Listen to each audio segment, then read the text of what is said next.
Hello, hello. Keep it like this. Oh. I should probably bring up the chat somewhere.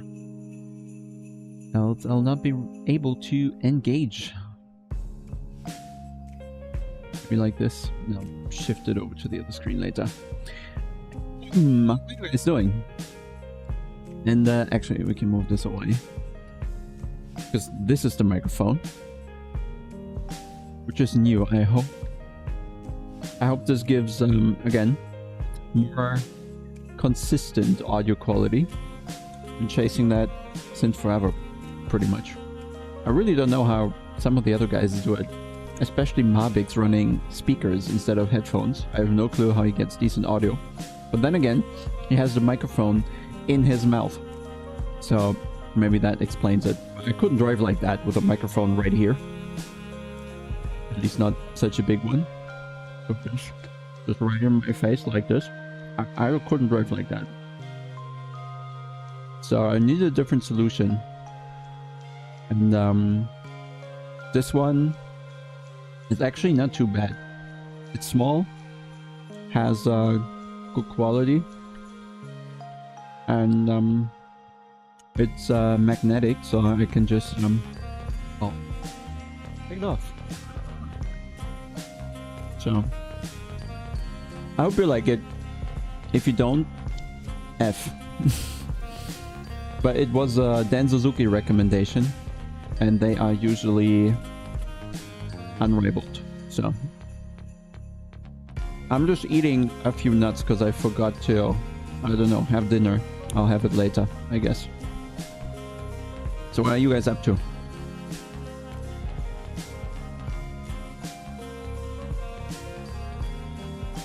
No make us better? Okay. Die. Thanks, Shiro. Very encouraging. I should really keep doing this streaming thing.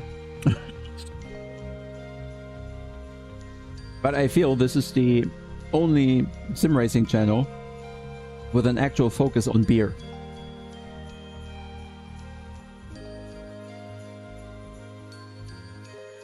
Which is very useful for you too.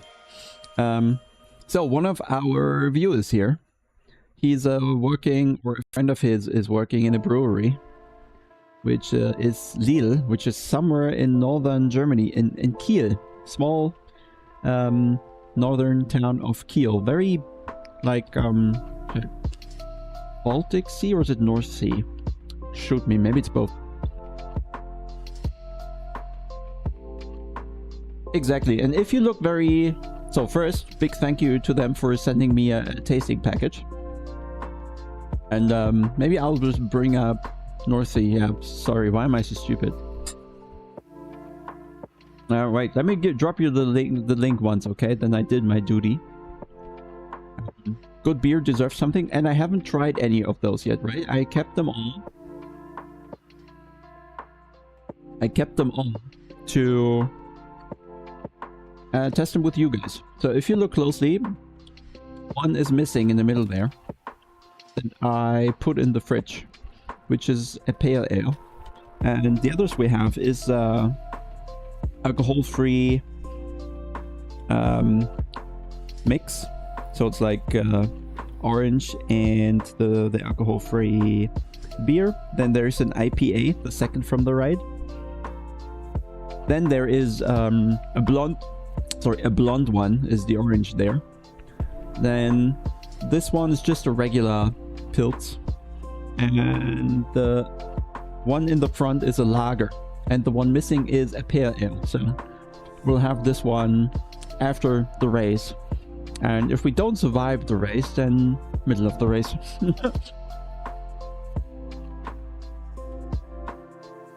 So since you're confusing me, I'll have to check now where Kiel is. Fuck's sake.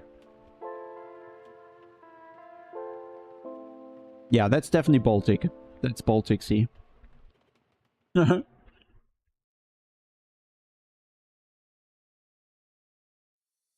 But to be fair, from Kiel it's only maybe 80 kilometers to the North Sea, so we're not gonna make a fuss about it. It's both. Okay, so I made the choice, stupidly enough. Actually, so what I've been up to, because I've been a little busy in a way lately, was various track driving.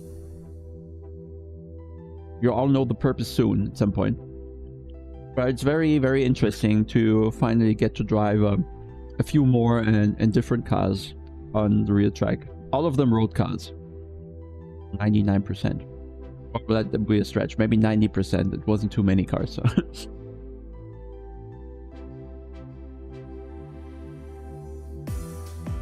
DTM, nah, no real racing planned.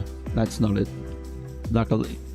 I don't think I'm made for that. When I drove the Nordschleife in the Hyundai i30, and also I drove the Ioniq 5,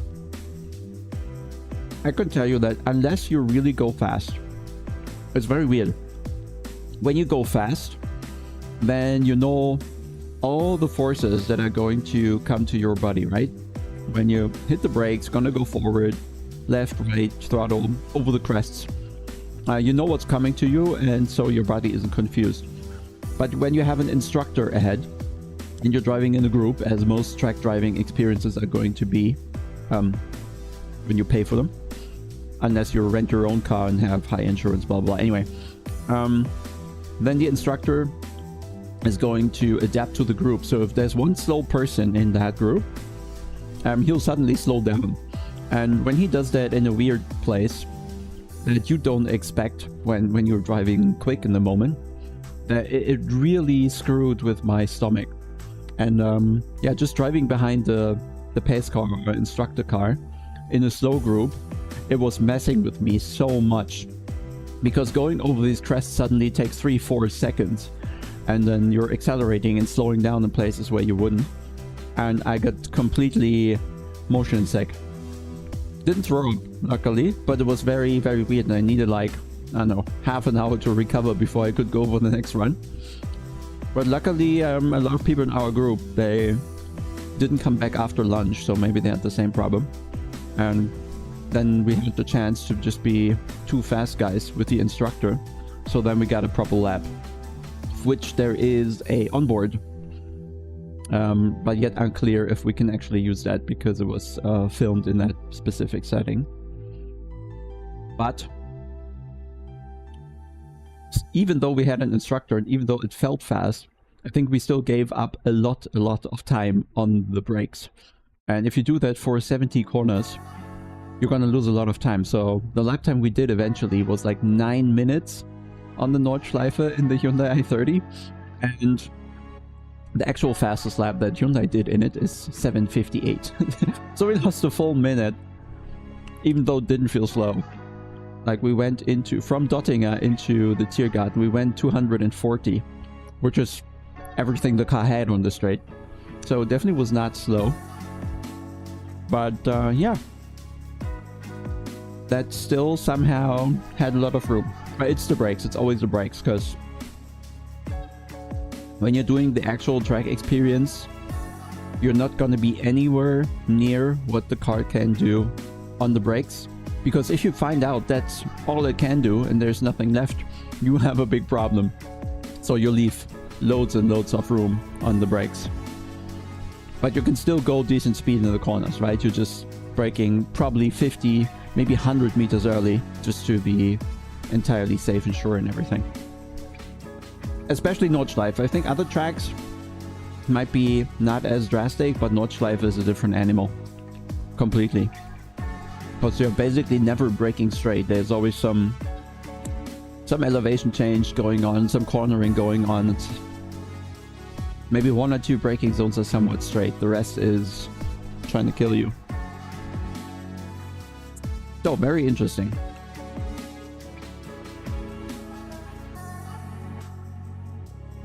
And actually after the Nordschleife laps, when I came back to the rig, I actually got motion sickness in the rig because it was so weird suddenly to drive with a screen in front of me. It took me some time to adapt back, maybe an hour or 2 or something, and then the sim felt fine again. No, it's just a 49-inch ultra wide. And I never had issues in ACC or so it was weird. But we're good now.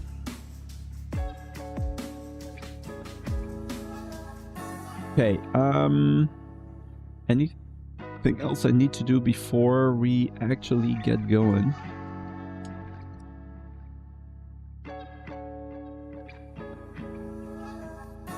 Just posting this stuff to Twitter. Refuse to call it X. Maybe at some point it will be owned by someone not stupid again. Okay. The world is aware of the stream, so I think we can switch to the driving part.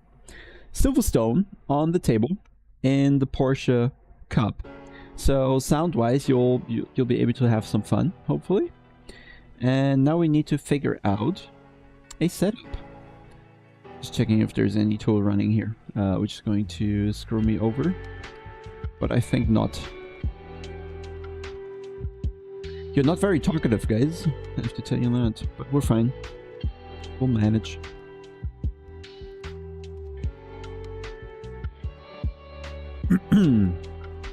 Oh, ACC is not yet my... not the selected game yet. There we go. Oh, so ACC is wrong resolution. 1 sec. There we go. This should be fine. Then, do we want to... Yeah, we crank up the graphics a bit for this, okay? I mean, everything is high, but I usually have bloom quality and volumetric fog off.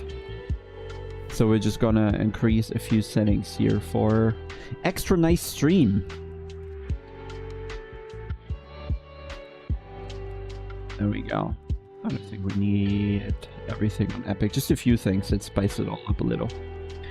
Okay, need to bring the chat over. 9 different winners so far. What has happened to the Pro Series? Is it? Oh, damn it. Well, I'll be back somewhere in the winter. Jörg, actually a great idea. I have several pairs of the BMW gloves left. They are not for sale yet. Perhaps there will be one day. Actually, I can make the cam on here. But I have a few still to give away. So remind me, towards the end of the stream, we're gonna run a giveaway again for the gloves, okay? And then someone shall win them.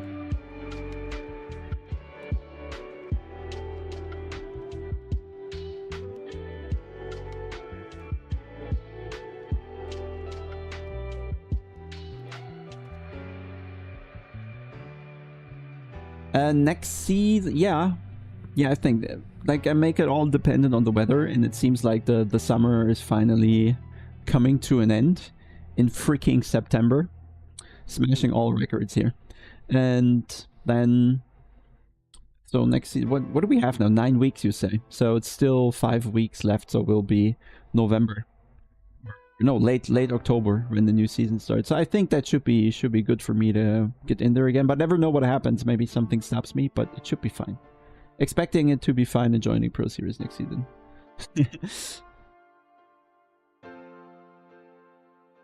Essential. It's just lounge music or whatever the thingy it calls itself. Lo-fi gaming stream beats DMCA safe music for Twitch. Sorry, YouTube. But hey Phil, hey Volker, hey Easy, Dragoluin Dean, Haunted, so many people now. Nice. How do you approach when driving behind someone that is slower than you on the braking? How do you brake? Do you brake early to be faster in the exit, or what is the correct way?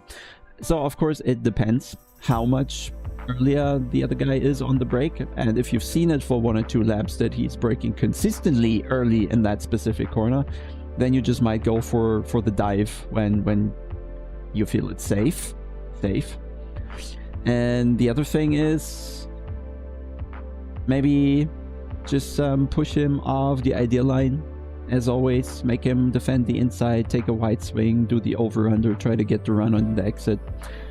I think I approach it the same way, but it really depends how different someone is, or how big the difference in the braking actually is. If it's just a tiny bit, you can't just nail it into the corner. If it's a big margin, yeah, you might just drive by on the braking. What's with the title?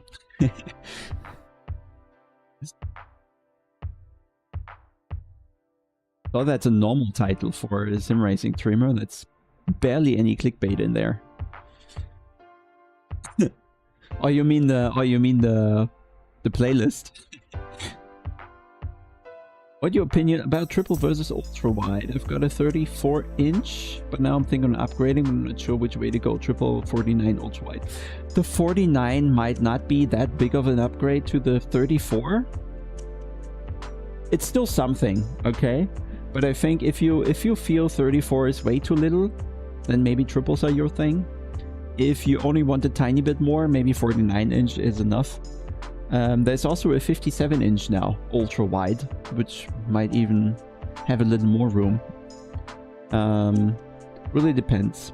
I think triples are the better option for like the sim racing experience, but for me, I feel the ultra wide is much better to handle with video recording, with streaming, with the space I have in the room, with flexibility switching back and forth between screens, the easiness to set it up.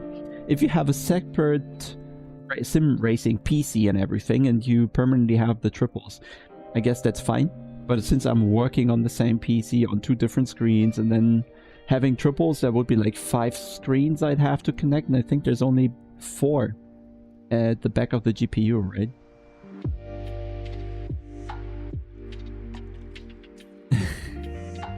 Should I learn to threshold braking with ABS, like braking a max 10% from ABS is activating instead of going max pressure? No, like this is racing ABS. It is going to help you, okay? You can rely on it, but there's like a quality level as to how much you want to really rely on the ABS.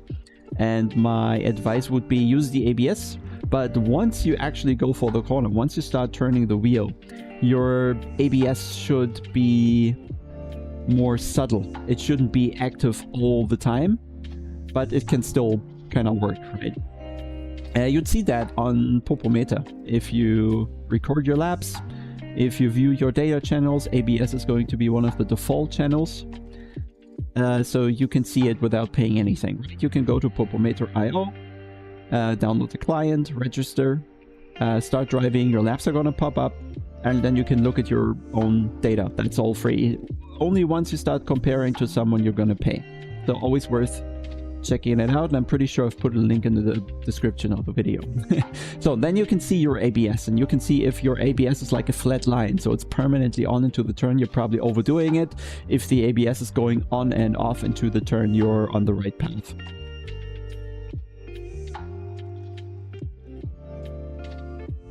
Yeah, and space, right? And I feel if I put triples here, then the camera view is gonna be like here, it's gonna be screen, and no beer visible perhaps, which would be a shame.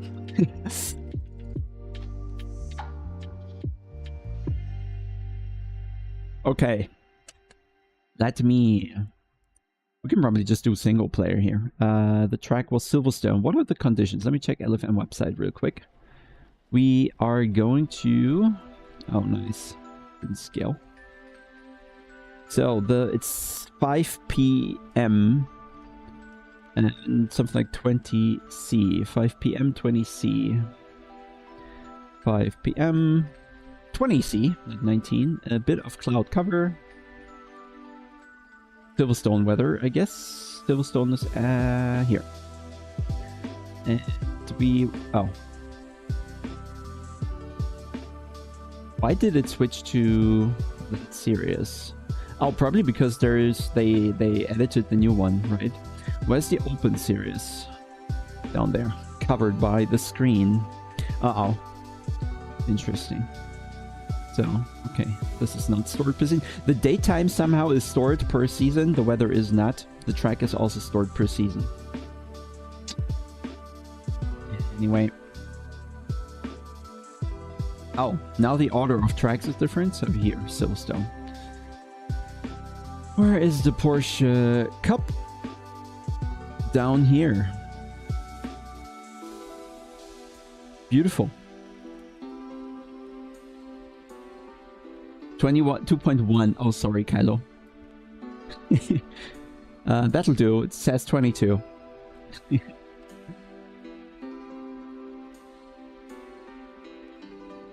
By the way, guys, Kylo is one of the little nerdy coders that is single-handedly keeping ACC alive with all the little things he's programming. Hey, Timo. So, do I have a setup? No. Also didn't expect one. So, let's start from the aggressive preset. I guess we're gonna do this. Probably gonna end up doing this, even though I won't, because fuck that. On the rear, probably, I think a little toe on the Porsche is probably right, so we'll keep a little. Camber, let's start with max, maybe we'll go lower a little later. We'll see after some test runs. ABS, I think we go 1. TC is not available. It breaks 1. Fuel, we'll figure it out. Let's start with maybe 50 or something. Because the race set is going to be more important than Q. Pressures, no idea, we'll see. Roll bars, I have no idea what this car wants. None at all. But I get the feeling we're gonna end up stiff. Nothing we can adjust here. Nice. Steer ratio, probably not relevant. Brake bias is going to end up low, I suspect, so let's go somewhere there. No dampers to set up. Nice. So now it's all about the ride height. And I feel usually we're gonna be max wing. The car should be fast enough on the straight. And then I feel for the Porsche, it's always between min or max rake, really. Maximum rake does give the rear end a little more downforce, gives you a bit more drag, but also puts the rear higher, so you get the rotation you wanted to eliminate. So probably in the end, it doesn't matter at all where you put it. So I think we just start with 120 and see where we end up and how we balance it with the roll bar. So that's all pretty much our only setup options. The rake and the roll bars. And that's gonna be what we'll try to figure out here. And then maybe some camber adjustments, but don't see anything else here. Nice, which is good. Most credit goes to ChatGPT. Well, to be fair, I made a little tool as well with ChatGPT, and I have no coding experience. I'm just gonna claim that my only advantage is that I'm not entirely stupid and that I can work with that thing somehow. But other than that, I can't. So I let ChatGPT write an entire website that allowed me to analyze our stints in the team. At some point, we'll probably make it part of Popometer. But yeah, it doesn't yet take the lap times that we have on Popometer, so it actually needs some integration. But it'll come at some point as a pro membership feature, of course. And now we're gonna drive. It's gonna be super silent because I had a coaching earlier where I tend to always turn the volume down. No, volume is back up, it seems. Oh, in-game volume was low, that's why. Now crank that up.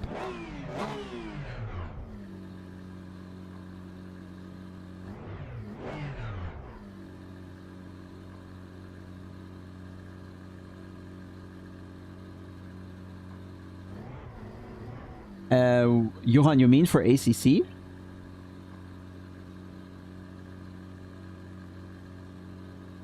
Yeah, Manuel, that's why I'm not selling any Cup Porsche setups, right?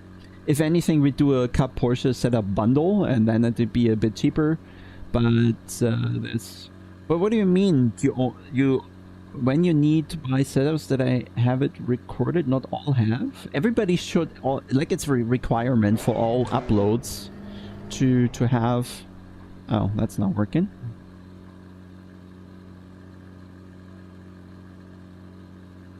That's too much rotation. That's a full 1.5, and the Porsche only has... Not a normal Porsche. I need to quickly change my wheel because that is not great. Add profile. Cup Porsche. So that looked very much like 540. Save. Much better. No, the other Porsches have 800, but this one does not.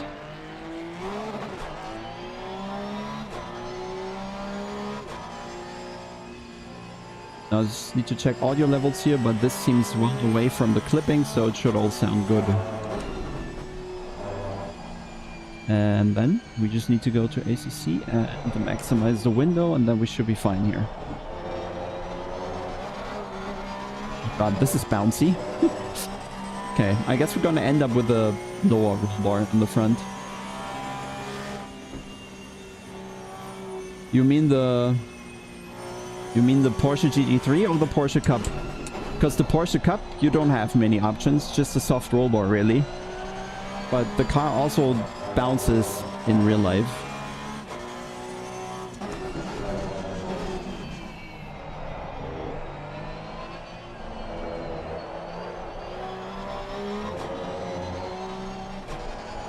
Oh, the GT3.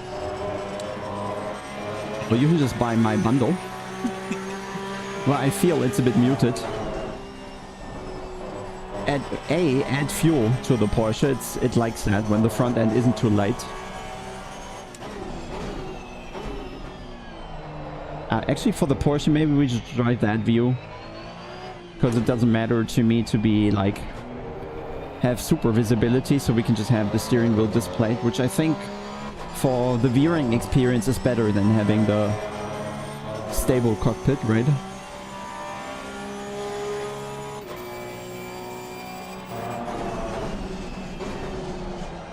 So you can see how loose it is.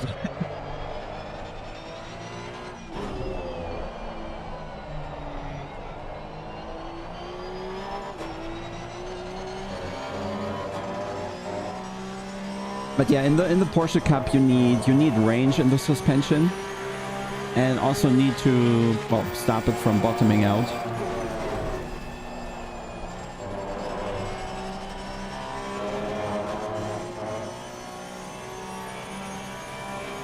End of stint, so it's because the weight drops. So it's difficult, right? You get the weight balance change. And you also just have way less weight on the front axle. And then, yeah, that can jump around, but you can make it softer on the front, of course. You can try to add more rebound on the front axle. Rebound damping to stop the front end from extending too fast again after it hits a bump. And you can also try to either let the bump movement go into the suspension by reducing the bump damping, or you can try to prevent it by increasing it, and you never really know which of the two options works. But I try softening it first. So 0 bump on the front perhaps, because I think it's probably already very low. But that would also change the car in the rest of the stint where you still have the weight. So Porsche is always tricky with the compromises. Yeah, but he was asking for the GT3, not the Cup. The Cup will always bounce. It's just by design.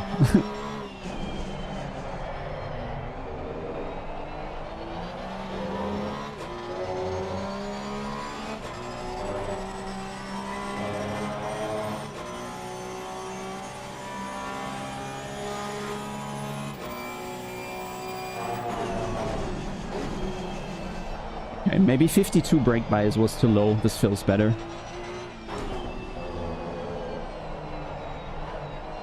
And I saw Jadir among the signups, so perhaps we get a nice little 1 hour long fight.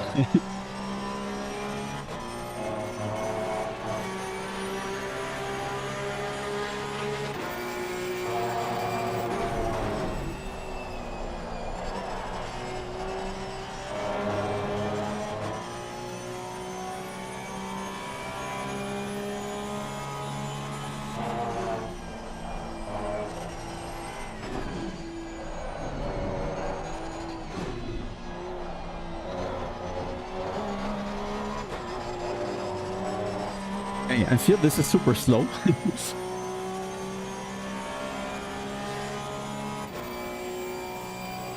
Porsche Cup should only be, what, 1 second slower than GT3s, maybe 2.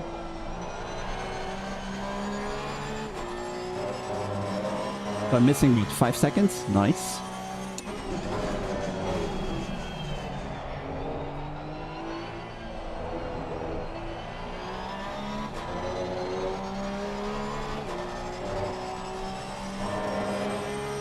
Hey, Diddy.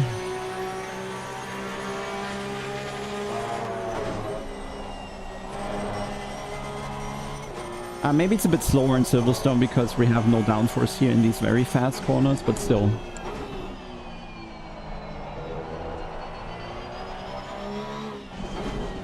Oh, also we're missing Armamentario, right? Need to start that. Sec.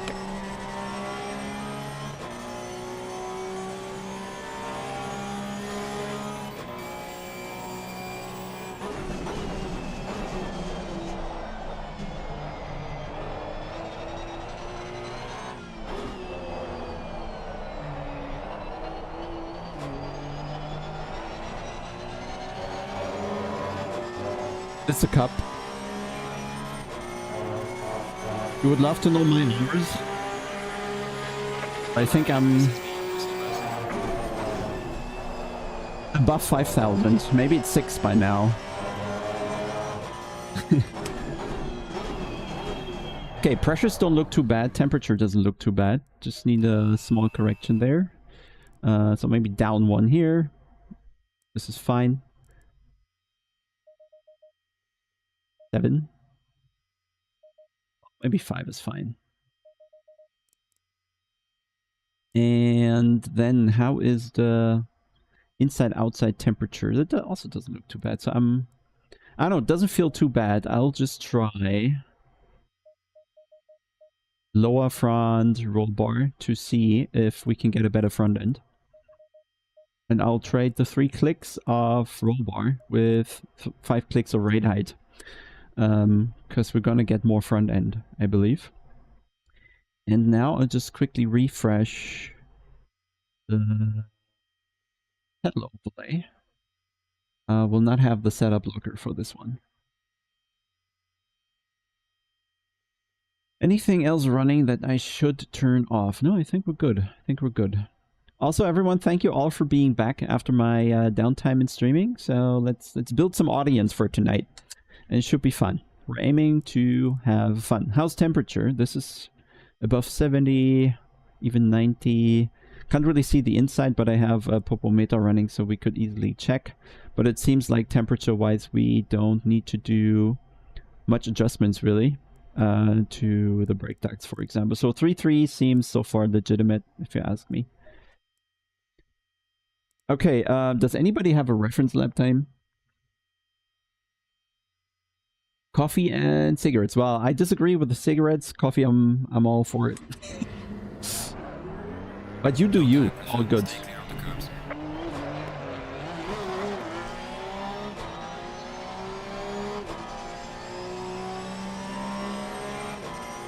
So Vancouver sounds like 6 to 8 hours behind, right?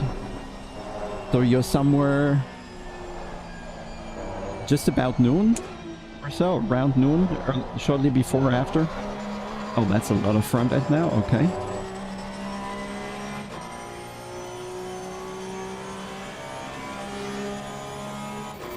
Ah, 9 hours even.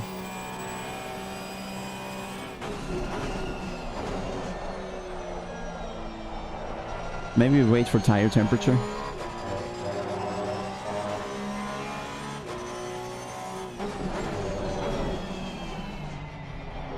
Oh, okay. 1.5 seconds. That's not too bad. After 2 laps, we're gonna find the rest.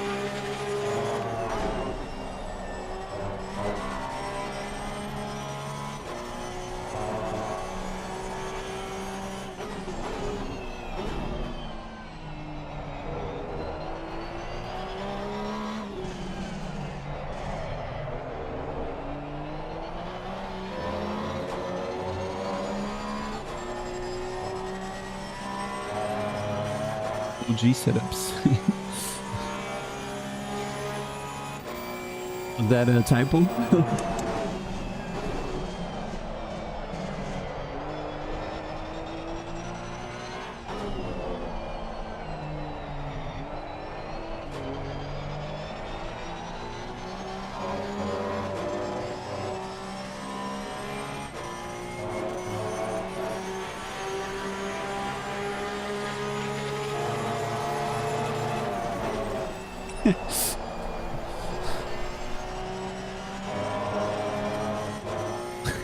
So respectful.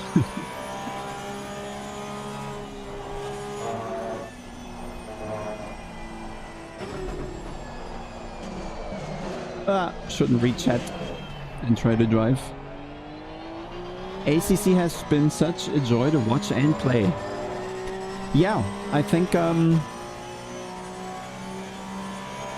people are underestimating how good ACC actually is. Like, all the issues that it has and all the complaining, all justified criticism there is, you can't deny that it's just a very well-working game that had a lot of refinement. Like, Race Room just updated their graphics, right? So I tried to test that yesterday, and even on everything maximized in the settings, you have no chance, of course, to make it look half as good as ACC. No chance whatsoever. And the FPS are worse. So you get worse graphics with worse performance. And the same is kind of true for iRacing, right? If you run iRacing on decently looking settings, your FPS are super low. And only, I think, Le Mans Ultimate can achieve like similar FPS that ACC can.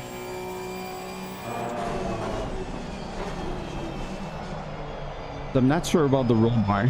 Car's gotten very sensitive, very pointy. I will let the lap time judge. I don't know about the contact matter, if it's actually bad.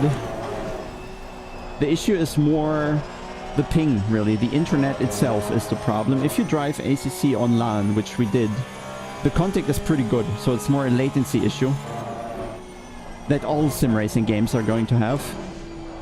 And the other is, I think people are also underestimating the closing speeds they have to other cars.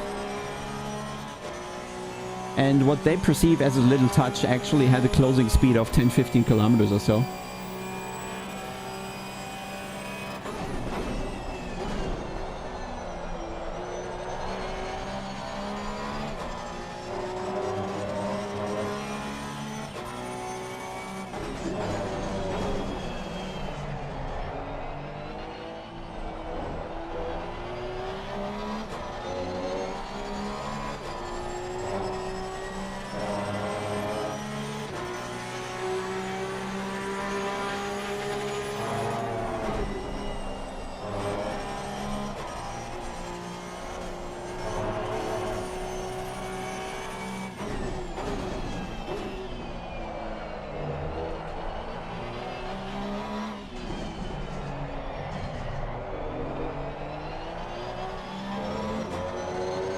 It's so nice to drive a car for once that doesn't have the traction control engaging all the time.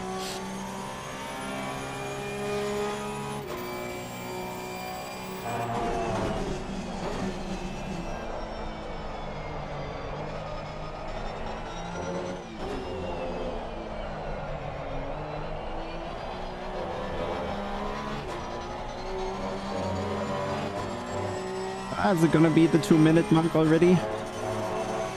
Too close for comfort. Yes.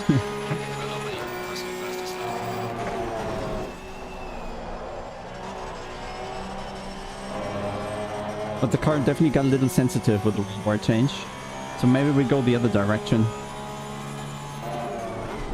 Even though I feel it got less bouncy. So I'm not sure. Maybe we just bring the rear down further.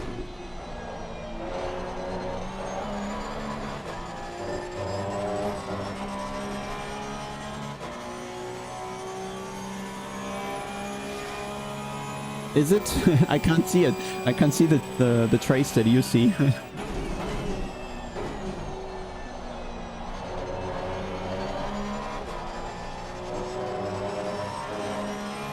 A bit late here before, I feel.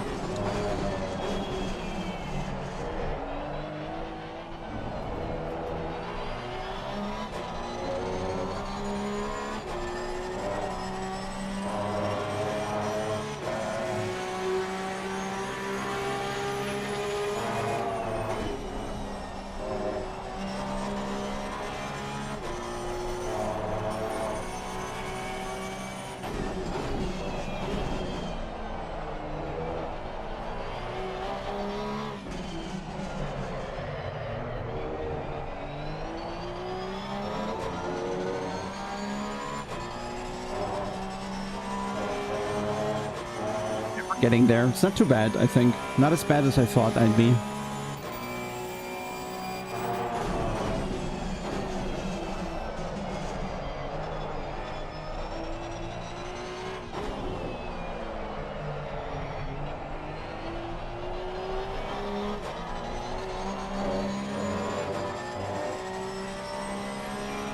Okay, but now the rears do get a little high pressure some places on the track. And we carry a bit much fuel, I think. So 2.25. No esports POV. Well, never. You'll never see that from me, to be honest. I think I had 0.3 at some point. So we definitely want to be a little lower on the rear, I think. Same here. And now think. I'm not sure with a roll bar. But it helped with the bumps, which made it nice, so we'll just lower the rear a little further, I believe. Because even minimum rake would still be quite a bit of rake, right? So let's try this. Keep the roll bar, see what we can achieve.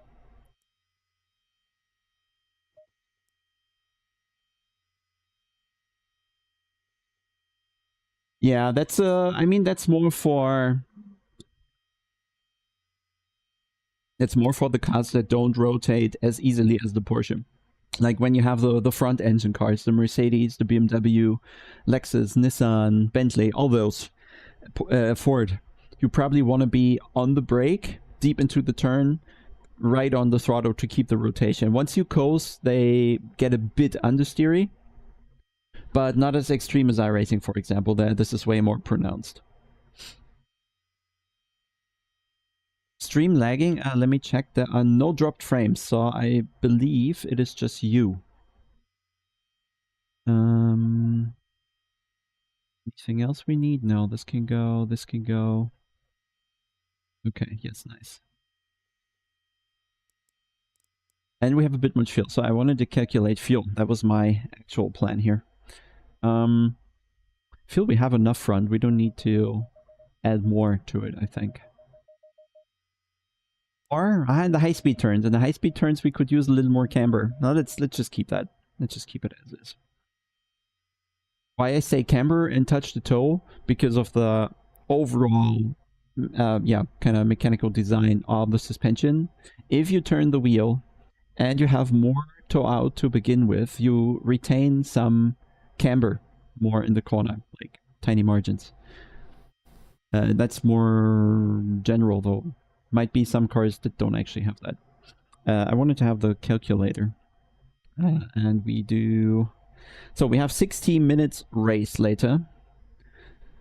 And then we're going to divide that by roughly, what's that, 2 minute and 1, 2 minute and 2, so 122 seconds. Going to be 30 laps, formation lap, 31 laps. Probably going to be less with a pit stop, forced pit stop. And then we're going to have 2.25 liters a lap, which is overall 70 liters. So I have way too much fuel.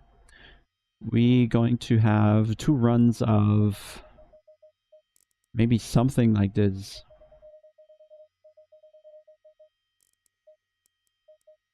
That's all we're gonna need. Let's save something.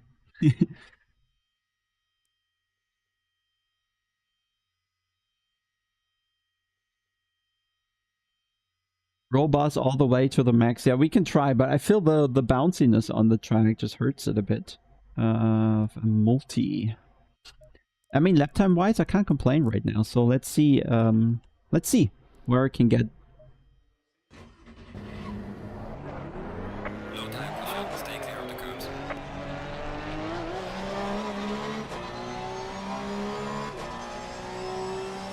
That's... You know,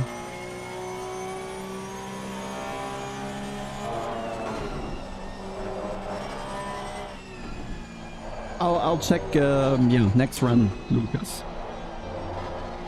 Not saying it doesn't work, but I feel right now just lowering the front roll bar made the bumps a lot better. And the car isn't jumping as much.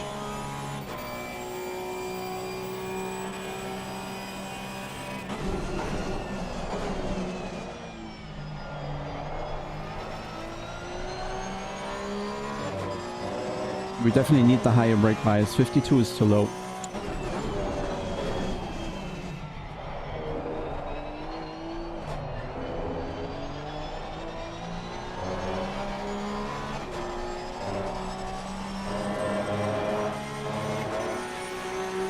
And we also don't have to go for like ultimate lap time. Then the car might get tricky to drive, I don't know. Happy where I am right now. Just get something stable for the race.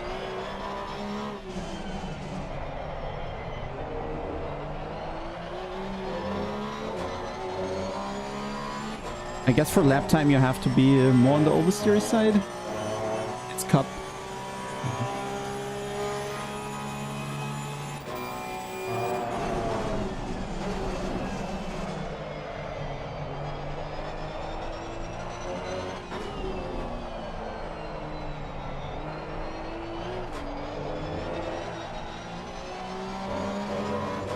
Really about whether if you want traction you're gonna go low with the rear. If you want a tiny bit of downforce you're gonna go higher with the rear.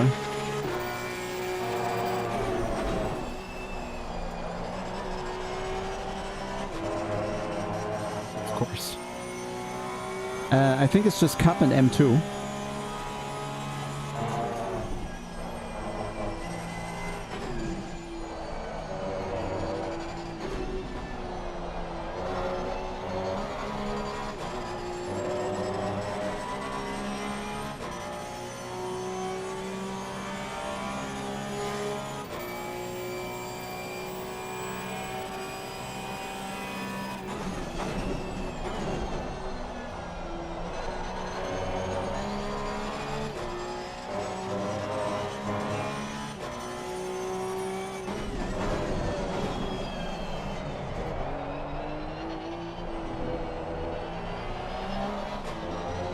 Usually in a GT3 there shouldn't be much oversteer.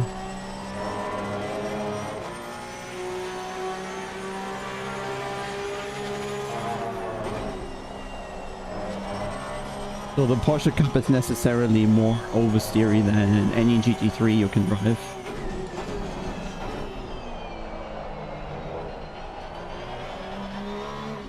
You can't really make the Cup understeery.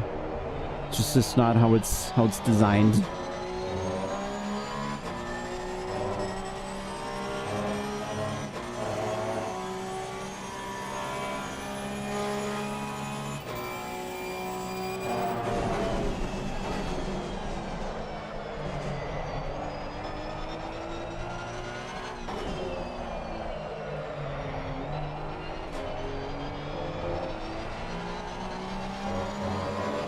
Found some time. Just with a short shift, really.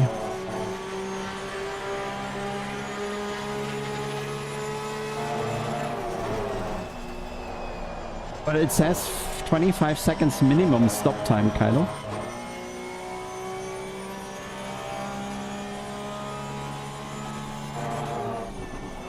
What do you mean? Nice bounce.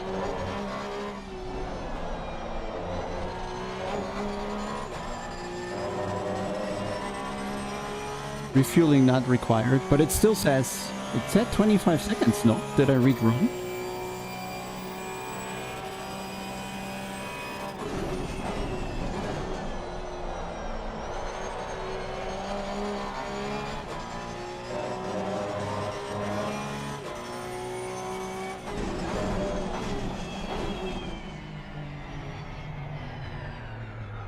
I'll read. Refueling time fix. So Are you sure? Is this really the difference? Ah, yeah, refueling is not required. Okay. Saving 25 seconds is quite a bit. Saving 25 seconds is quite a bit over a 30 lap race.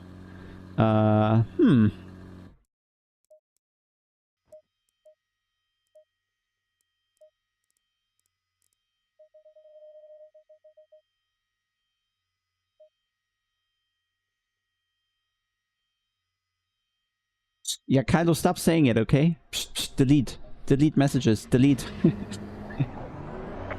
Alright, let me fix the brake bias ads. I'll forget it. Okay. We gonna go all the way down now.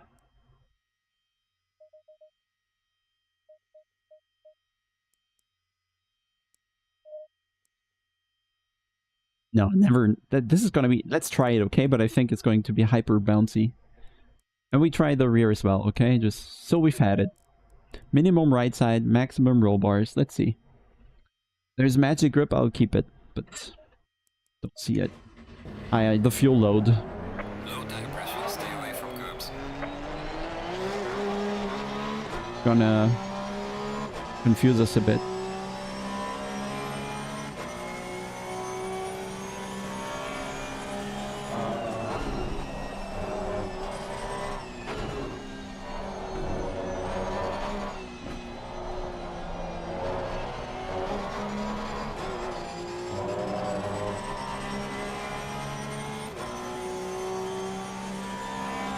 It's on cold tires, that's why.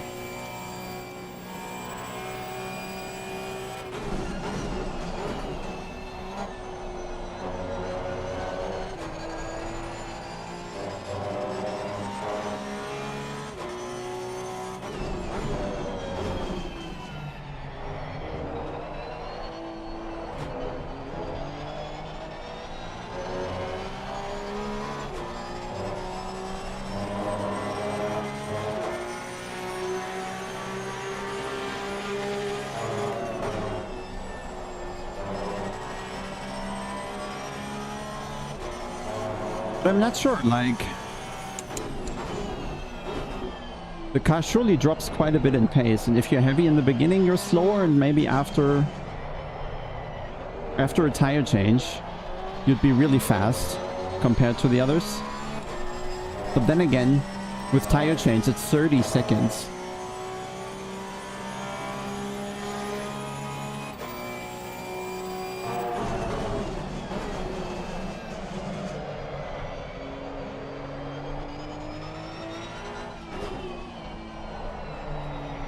But Kylo also, are you saying that I will need damage in the pit stop? Because else I'm not doing a pit stop. When I'm not refueling, not repairing anything, not changing tires, do I do a pit stop?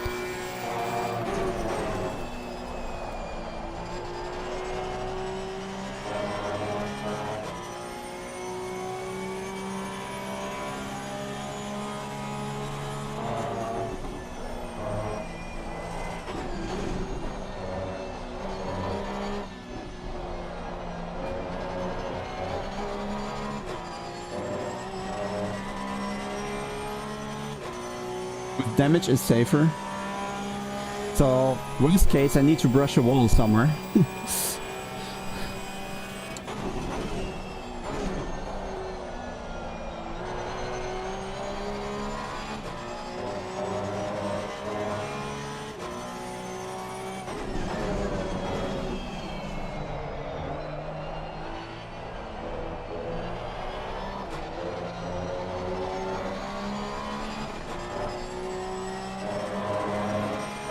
Yeah, but it's hard to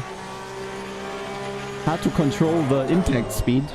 We just want 1/10 of damage, not 5 seconds. That's bouncy, but it works.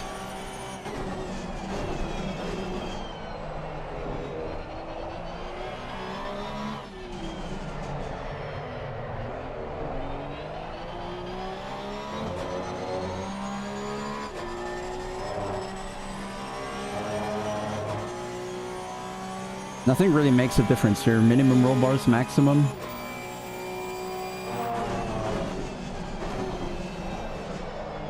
This is quite stable now, but I think it's more the fuel load.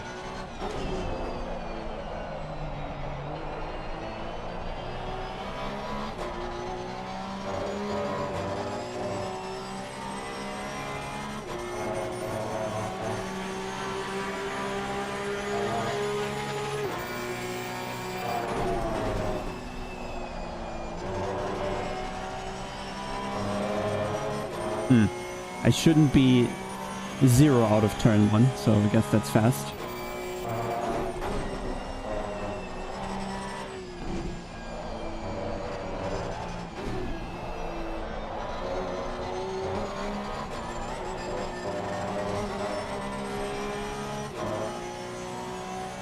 Yeah, and I guess that's the roll bars, the wobbly stuff now.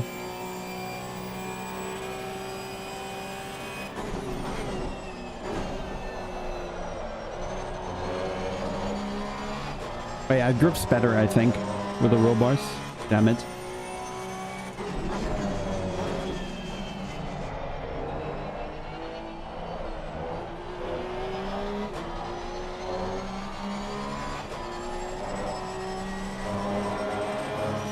I'm not so far behind the previous lap time, but I have like, what, 30 liters more?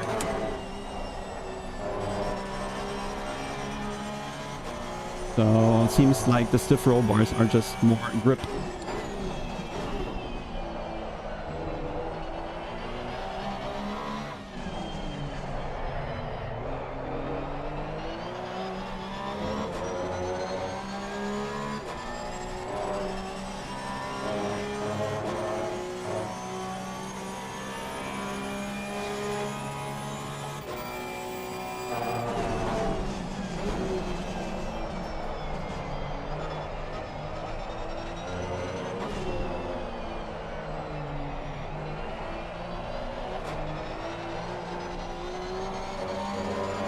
Yeah, and also not losing here.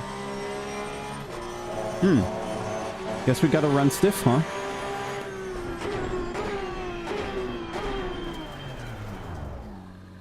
Try something in between. Yeah, but we don't really know the relationship, how many clicks on the front or how many clicks on the rear. We don't really know if they are like same progression in terms of stiffness.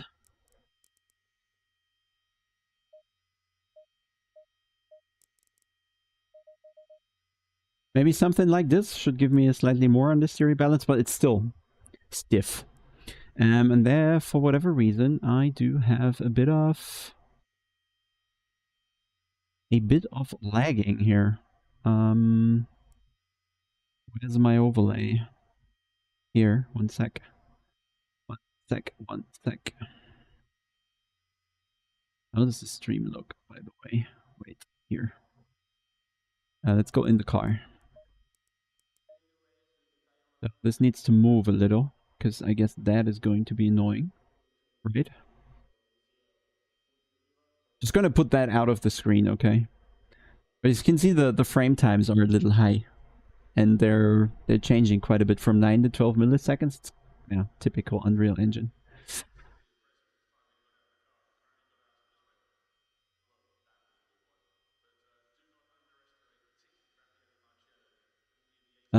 Wait, where's the interface here? We need to move this to the right. Type 1000, and you don't see it anymore, I think. Ah, just about still seeing it. So we do 980. Still there. And it's gone. Nah, the pedal app shouldn't be the issue, really. Because it's not an overlay for me, it's only for you. Well, we should be good. Low tire pressure, stay away from curbs. It seems smooth now. Sometimes just alt enter things.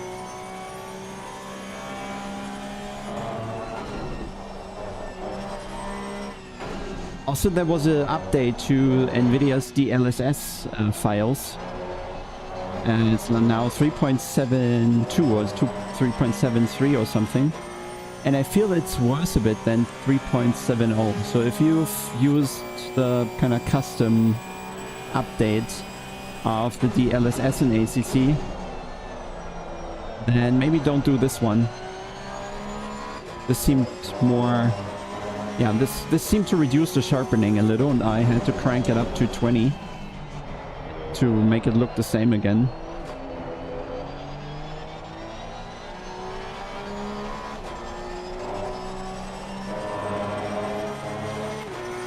Yes, it is. And immediately with less front roll bar, we immediately have more bite on the front, I feel.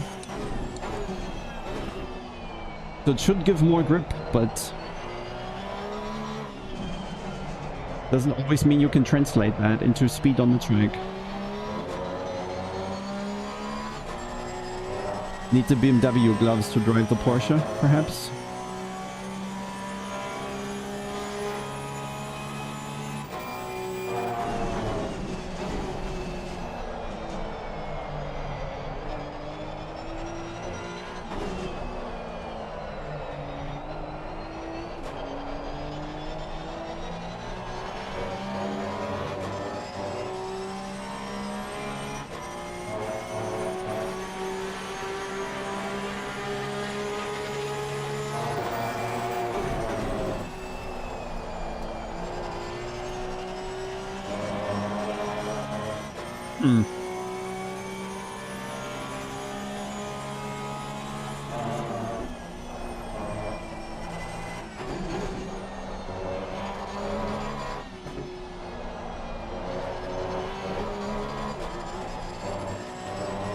Need to kind of relearn the track just in regards to where the bumps are.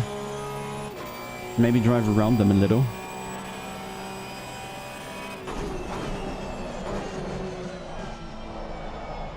And you definitely can't brake too late. It doesn't like that. Maybe we need to go even further to the front with the brake bias. Not like we need rotation.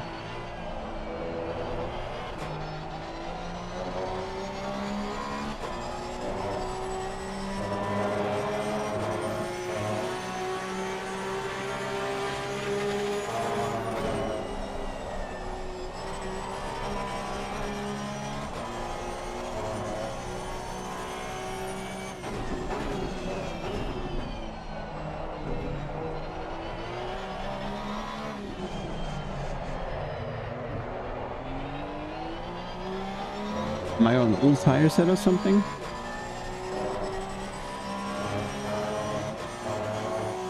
Because now it's really slow.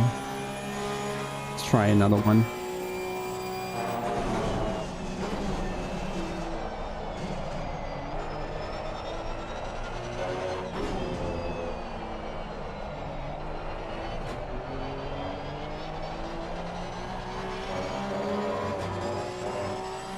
Minutes till server start, I think.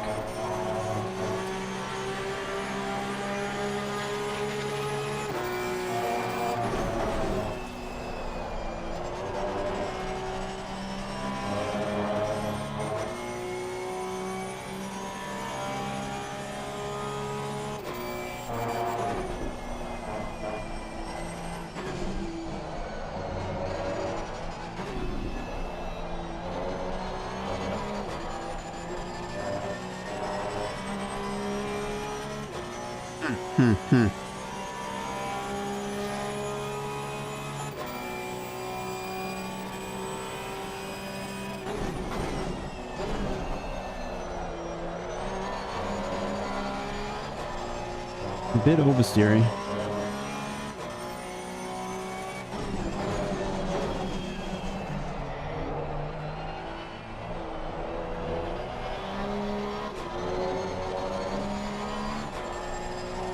Turn.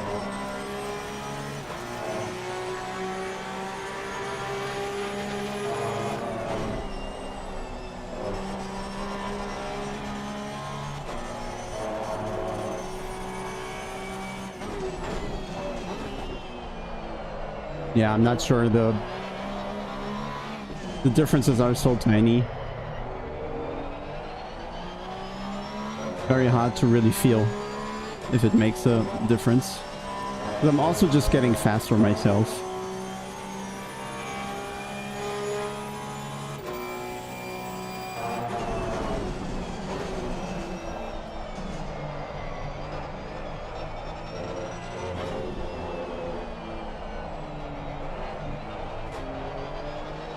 But I guess with how the tire wear is going to be towards the end of the race and the balance of the car, maybe you want to start more on this theory.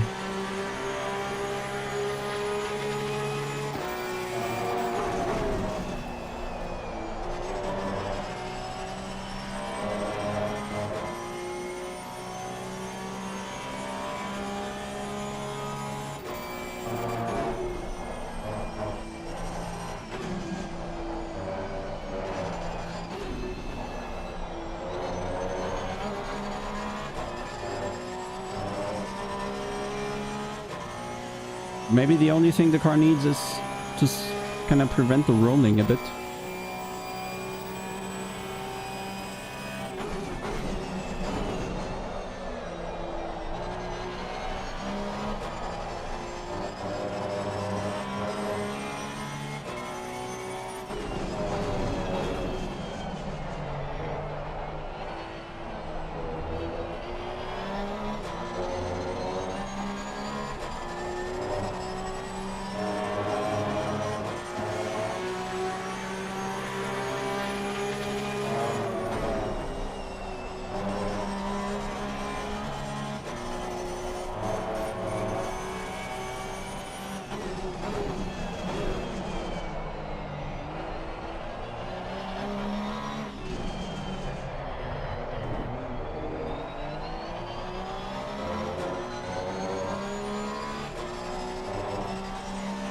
I don't know.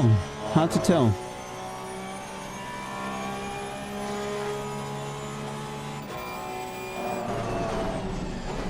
It's tricky when you don't really have a reference of how good or bad this car needs to feel.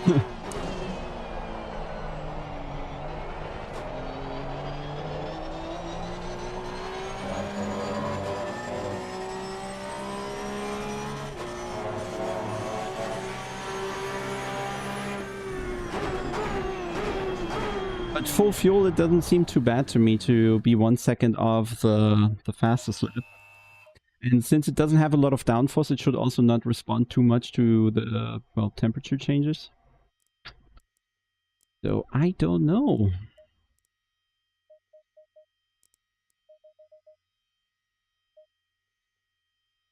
Maybe it's something like this that I'm gonna like. And then for... we need to get ready to join the server.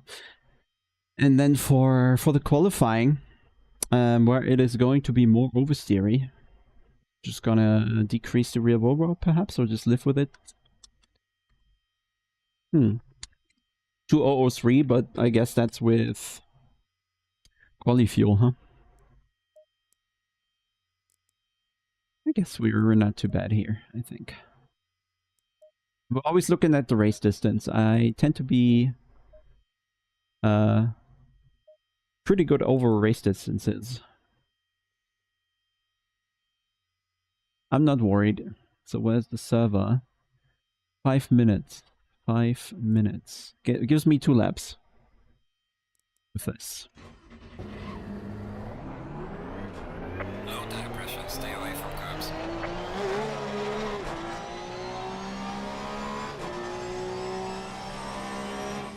It's when you tap in and out of the game, it doesn't like it. Not very much, at least.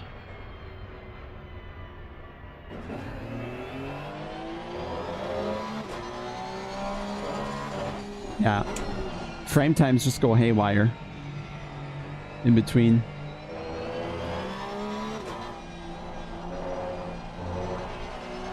Yeah, it's so odd.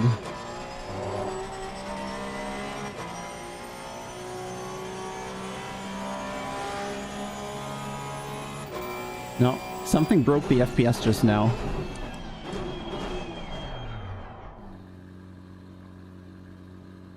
GPU not running on maximum, CPU not running on maximum, and still it kind of gives in. Something is doing something in the background here. Cheeky, cheeky.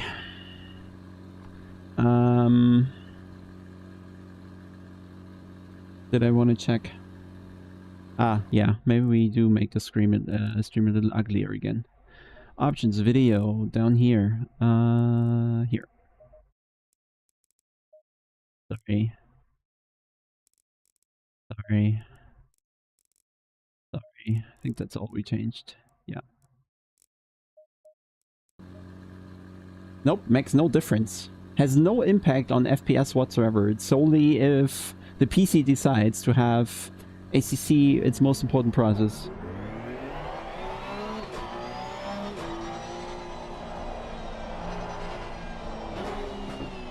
But you're right. Let me save the setup. I think we're gonna be fine with this.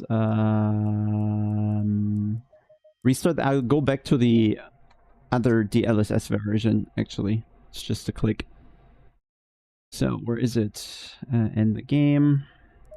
End the game. Where do I have it? Here, drivers. DLSS. There's the other one.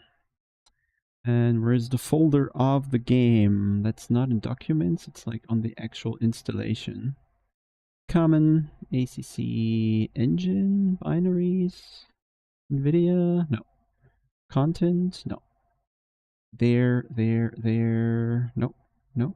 Content, no. Plugins, yes. The LSS third party, blah, blah, blah, blah. Here we go. Overwrite. That version was better, perhaps. Nah, I don't have a DLSS switcher, just because I don't plan to switch around all the time. It's just like very rare I actually do that, so. Supposedly, I'll never change it again. Okay, let me... Is there any other shit running in the background? Not really. Not really. Let me just go back into the game.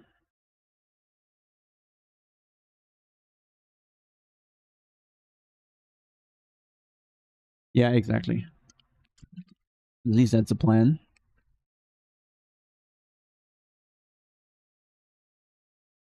They all probably run lower brake ducts on the front as well, I can imagine, to keep front tire temperature somewhat. But that's gonna be at least 5 clicks of pressure or so. Let's see. It's 1 minute till service start, so I'll be right back.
Let's go again.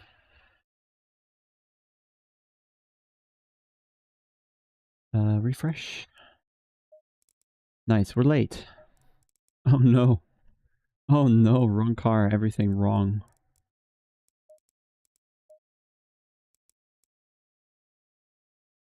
Disaster.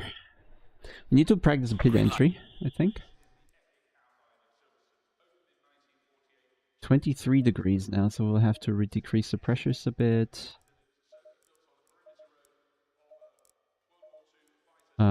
Take out the fuel, what we're gonna need for the quali run. Porsche Cup, yes.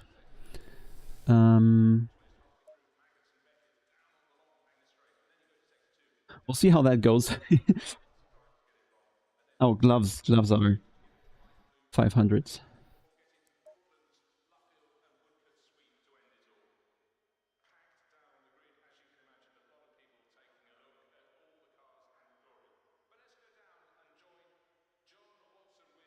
Yeah. No specific livery needed. I don't know.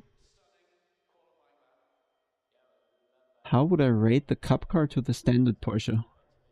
I feel the non-downforce cars, they are generally easier to simulate.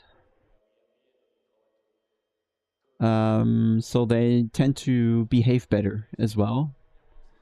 I don't know, I think the Porsche GT3 and ACC, there's still something not quite right. It feels too... I don't know, the front end is so vague, that's a little weird.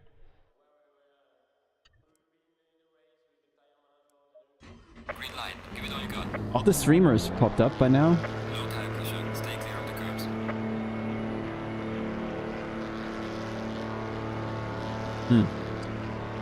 I feel like FPS could be better, but anyway. Maybe just Silverstone things.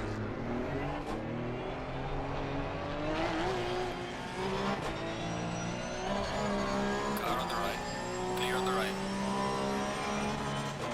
And I forgot about the multi-class aspect.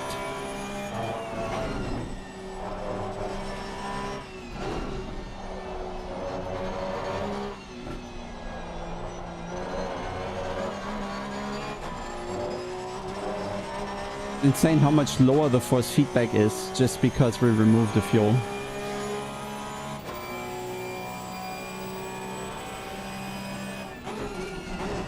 Car on the right. Clear on the right.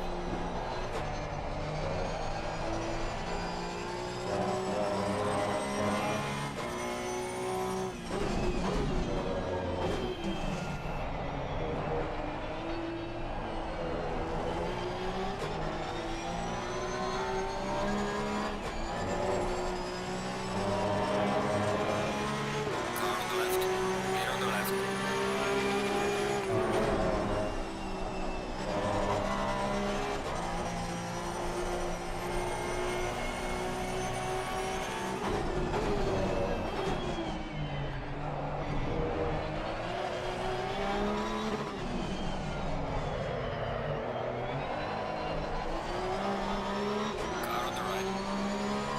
Clear on the left. Car on the right. Clear on the right. Still several BMWs to go. Not good.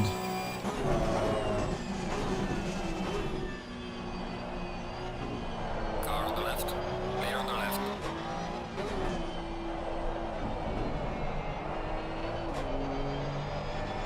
I think was insanely smart.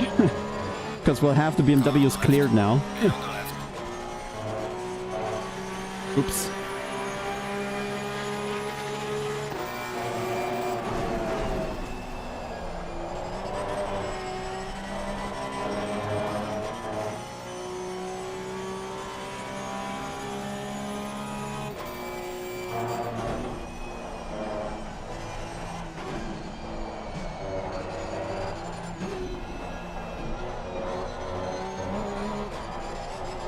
Let's try just to be valid this lap right away to have a good backer.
Just like a giga lap is probably gonna be 2:01.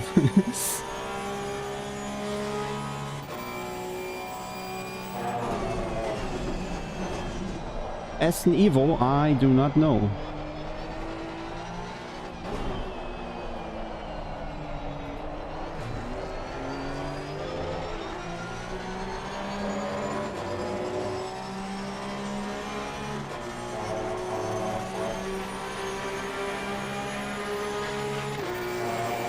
Thank you.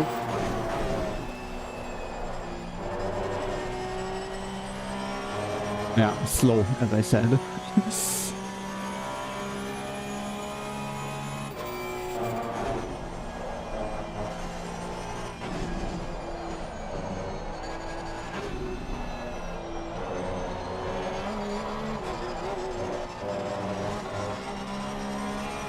The tires are always not working in the first lap. Let's see.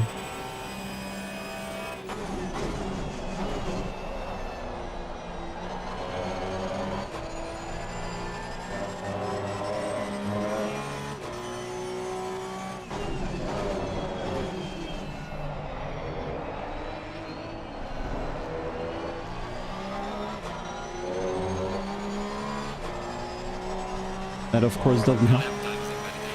He's trying to stay on the track.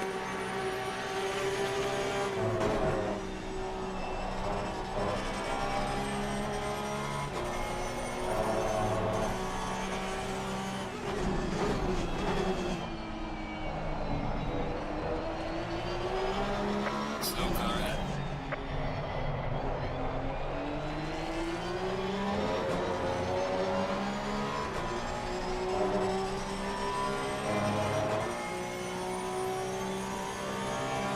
Ah, no gap inside.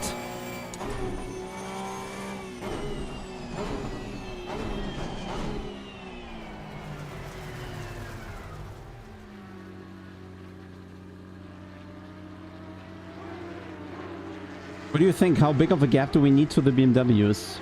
Needs to be insanely big, I feel.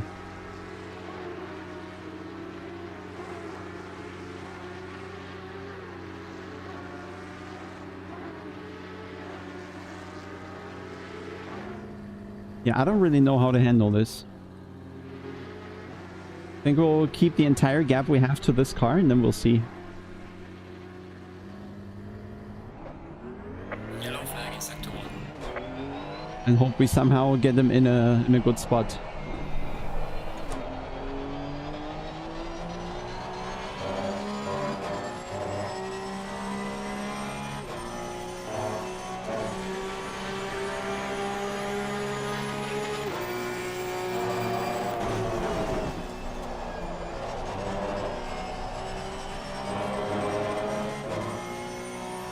To lift, not good.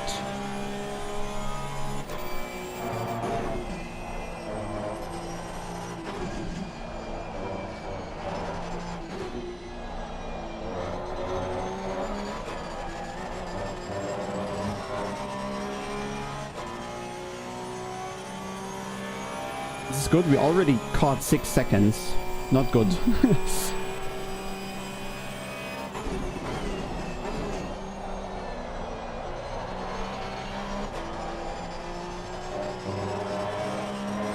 But it might just work.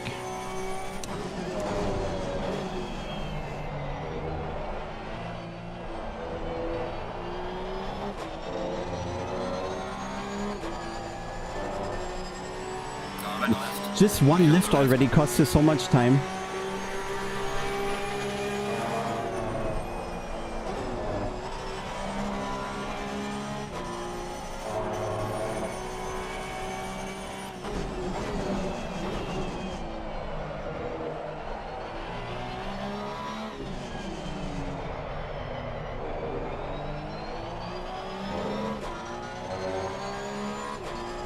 I guess next lap it is.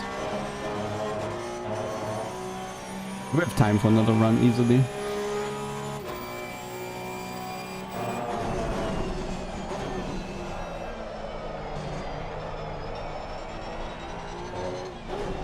Yellow flag in sector 2.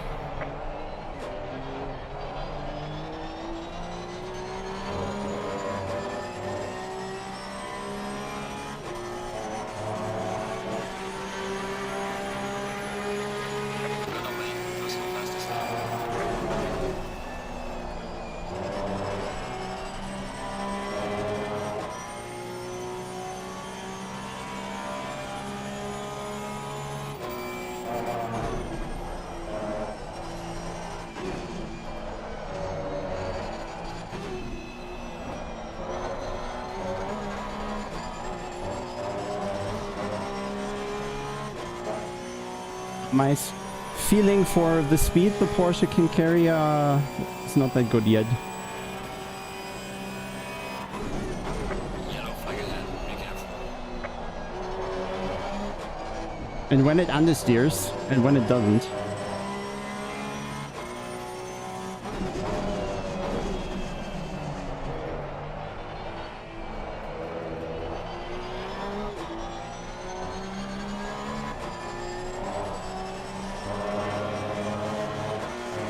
Somehow we lost 2 tenths, but we're only gaining 1 now.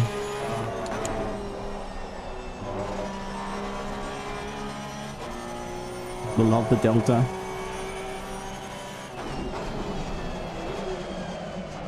Nope. Yellow flag is set to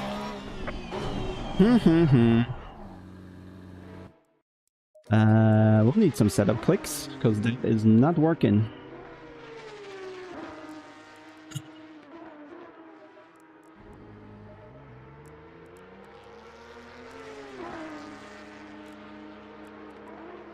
Maybe it's a skill issue.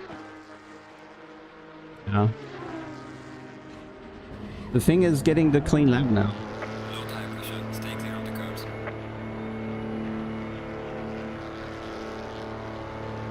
Yeah, I'm also just losing too much time. The 3 tenths middle sector, 1 tenth first, okay, 1.5 last.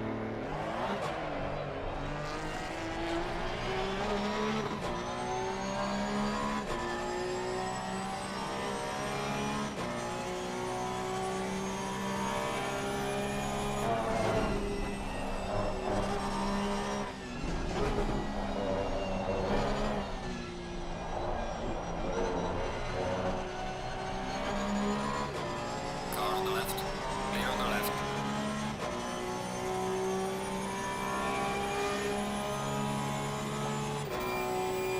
And we also somehow need to find time to still test if the Car on the left. pit stop Clear on the works without damage, or if we need to get damage.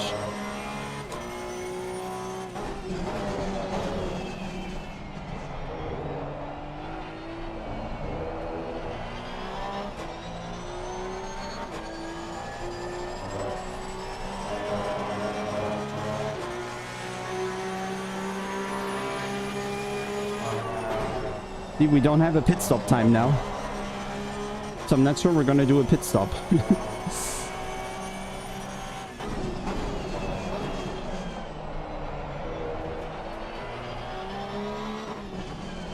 But I also feel this only works if we start from pole.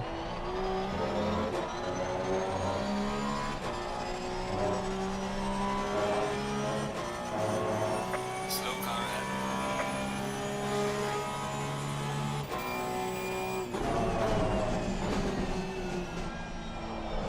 Yellow flag is set to on. Car on the left. Clear on the left.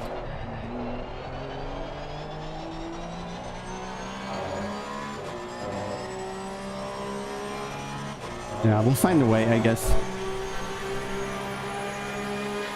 Slow car ahead.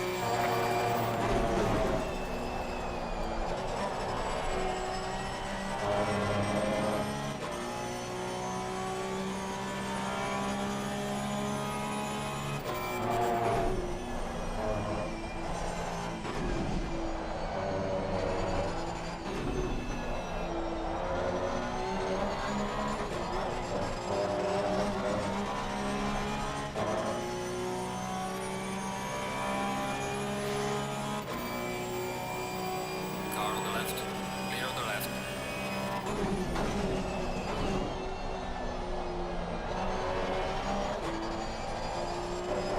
Cut detected. Okay, we have too much traction now. There.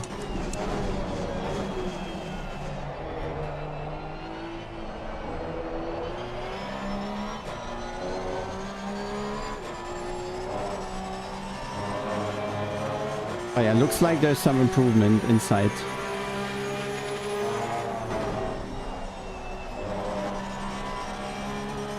No need for panic just yet.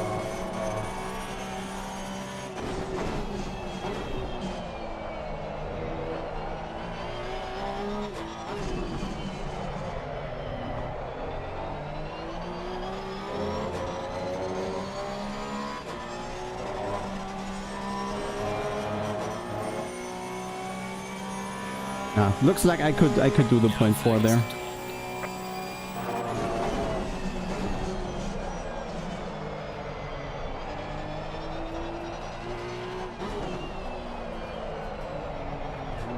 Yellow flag. I just need some luck with the traffic.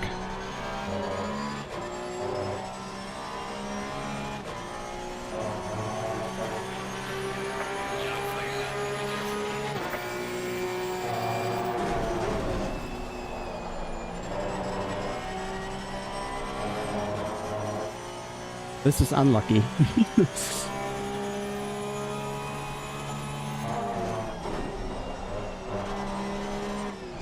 Car on the left. Clear on the left.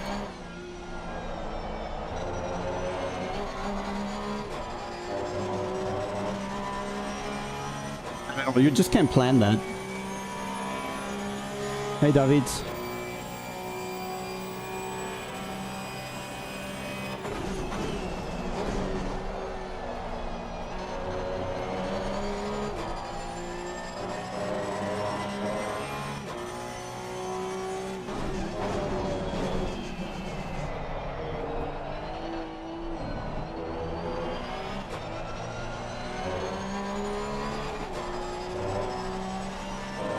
I'm happier with the balance now.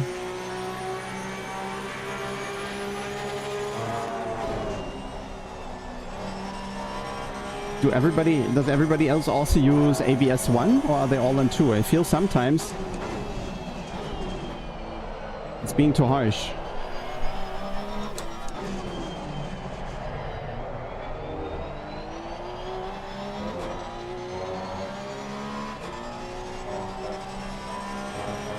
That's what I thought.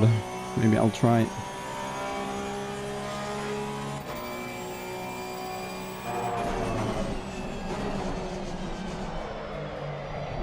Yellow flag in sector 1.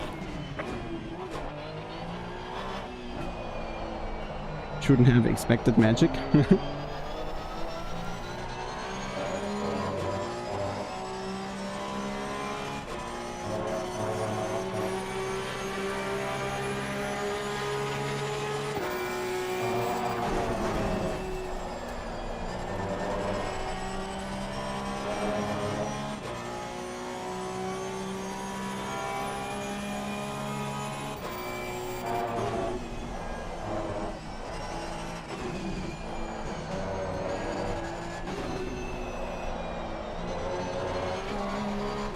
Yeah, I don't know. Noah has a bit more grip. No way I can go through the S's that fast.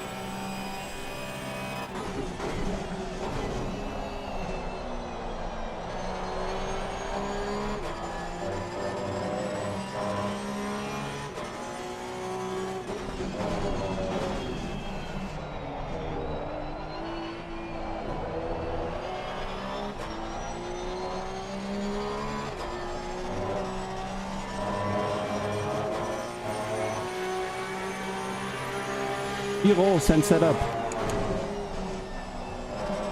Yeah, I don't know. His front end is so much more in the fast turns.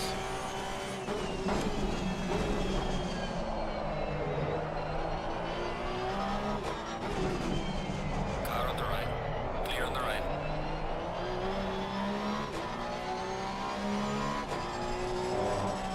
That is not working.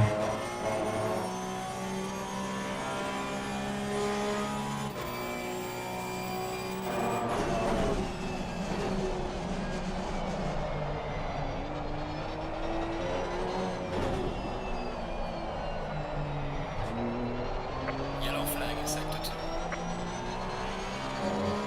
2. Bit out of ideas. I don't know why I'm not improving at all.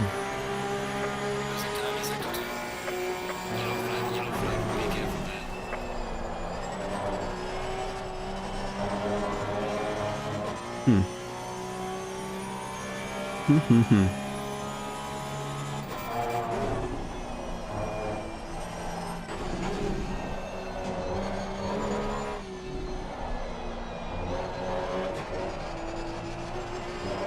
I feel like only the first and second lap are somewhat decent, and third lap is already entirely shit. Yeah, but I'm quick.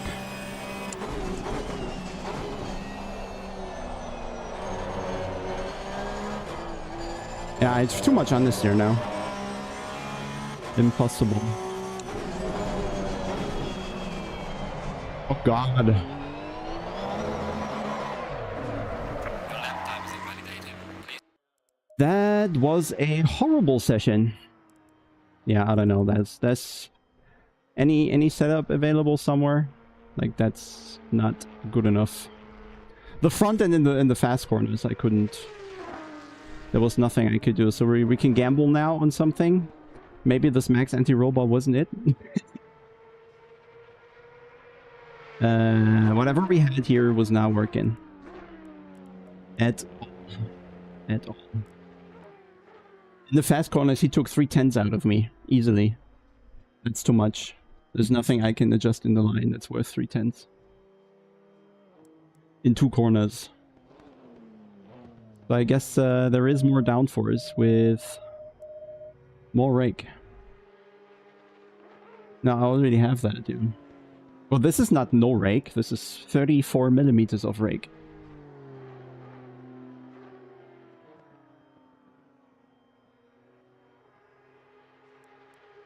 Yeah, but someone earlier said the stiff up would help, and then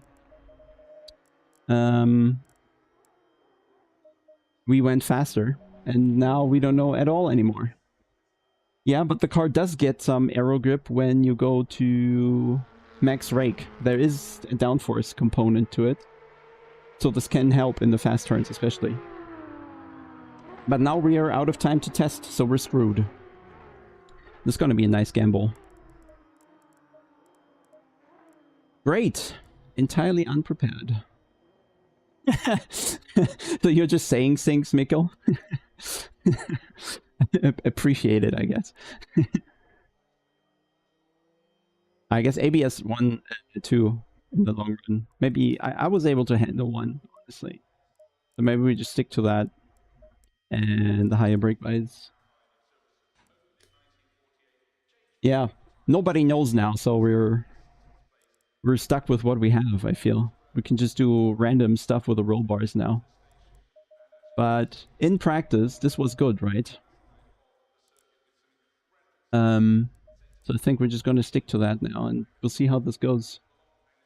Yeah, it's always max wing.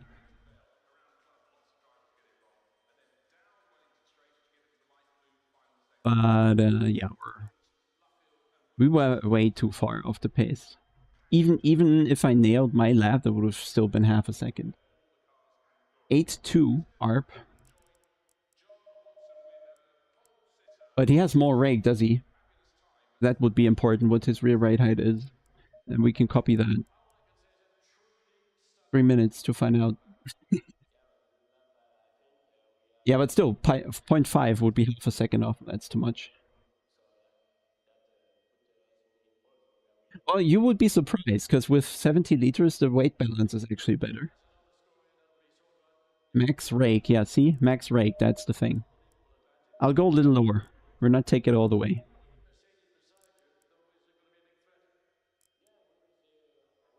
Maybe go like this.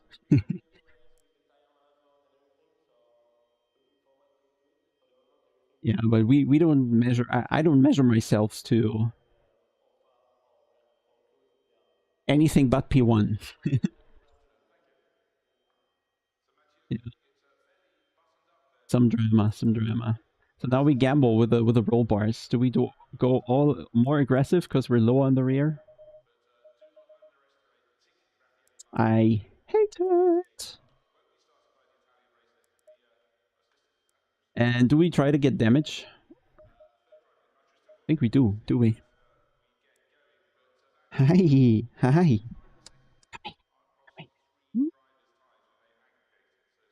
Hello, come here. Okay, I think I'll go pee real quick.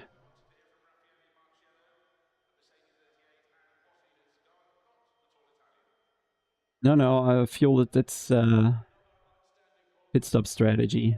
0, yeah. Just pee. I gotta pee.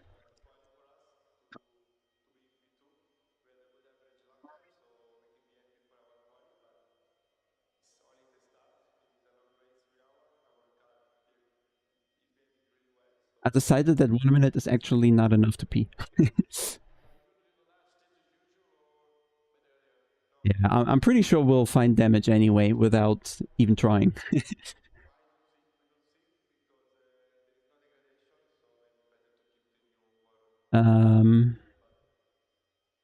Cool, so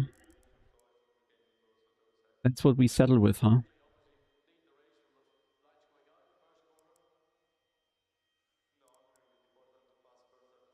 Needless to say, I'm not happy.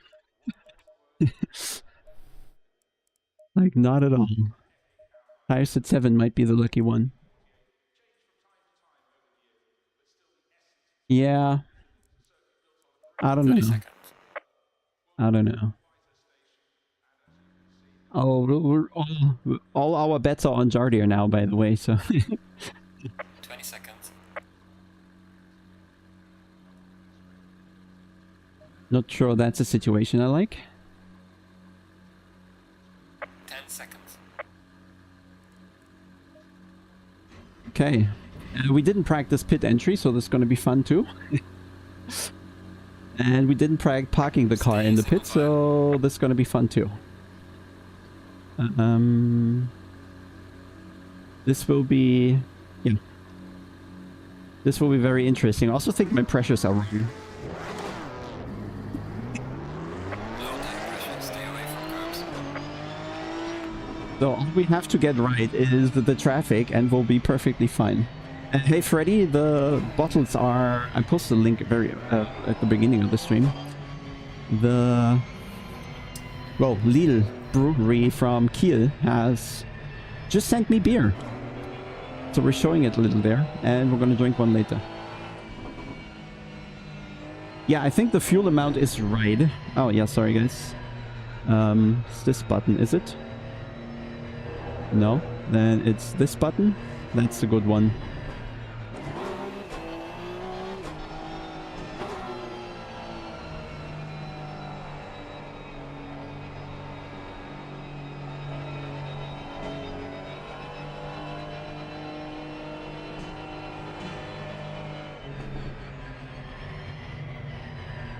Kiel Baltic Sea.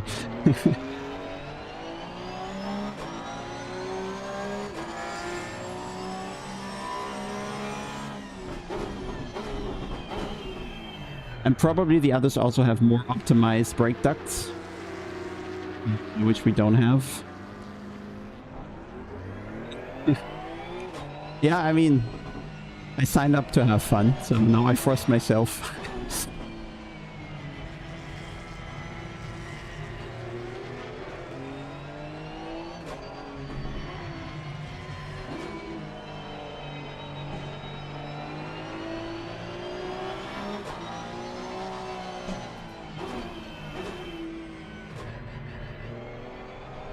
Actually, I hope I'm not too tight with the fuel calculation. I just added 1 liter extra.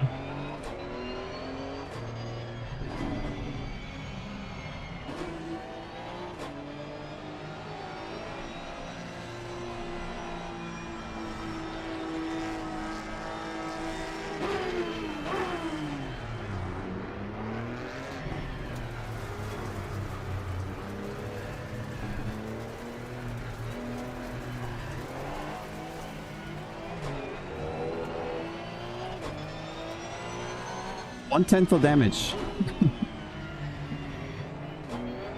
It's gonna cost me all downforce now. No time gained, at least.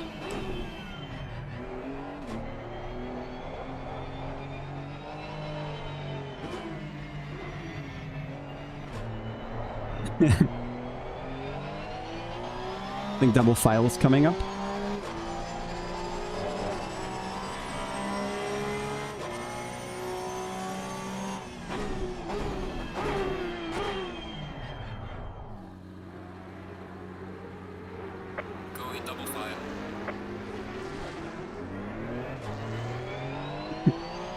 I'm not laughing. Too many unknowns here for my taste. Like, usually we are hyper prepared, we know every step of the way, and this is just... This is worse than gambling.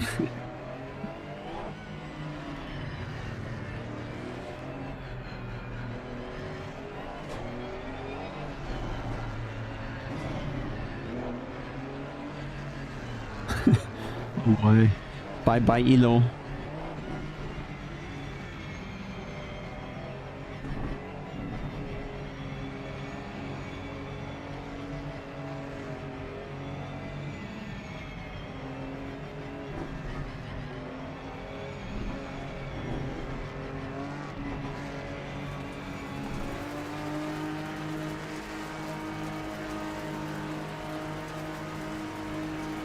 Behind, give it a look in.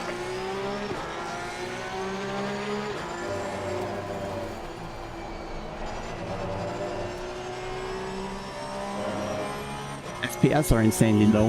110.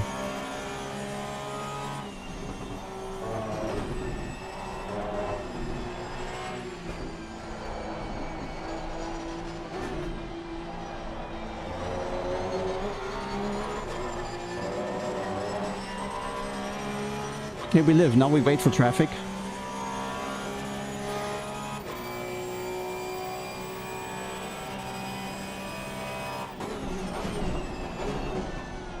There we go. Car on the left. Clear on the left.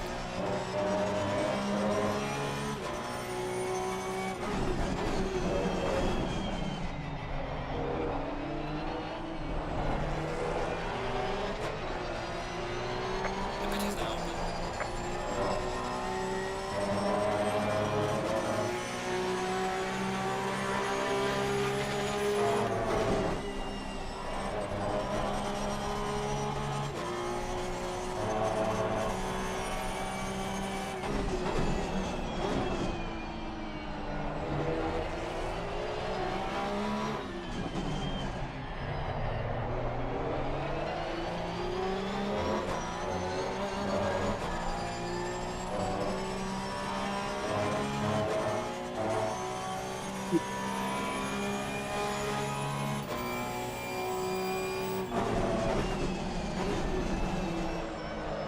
Okay.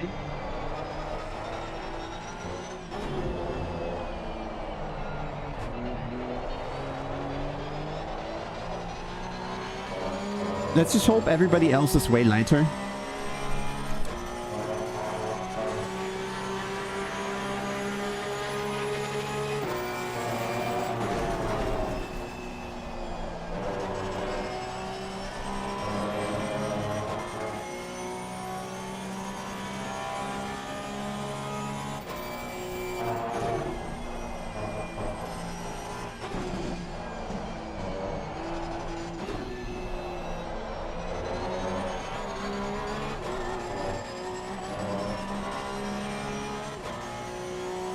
FPS are just too low.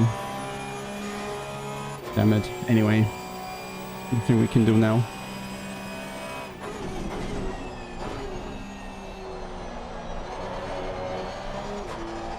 Let's just protect the tire. Try to stay with the group.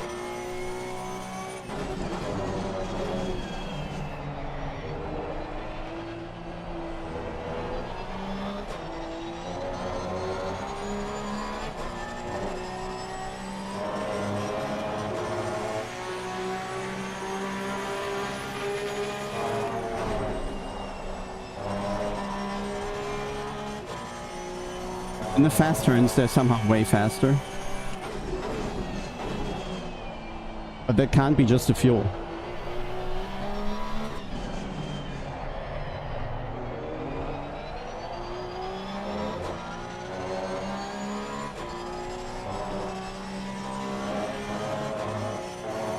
There's something with the 4090 cards that is weird. I always need to restart PC before I play. I need to remember that.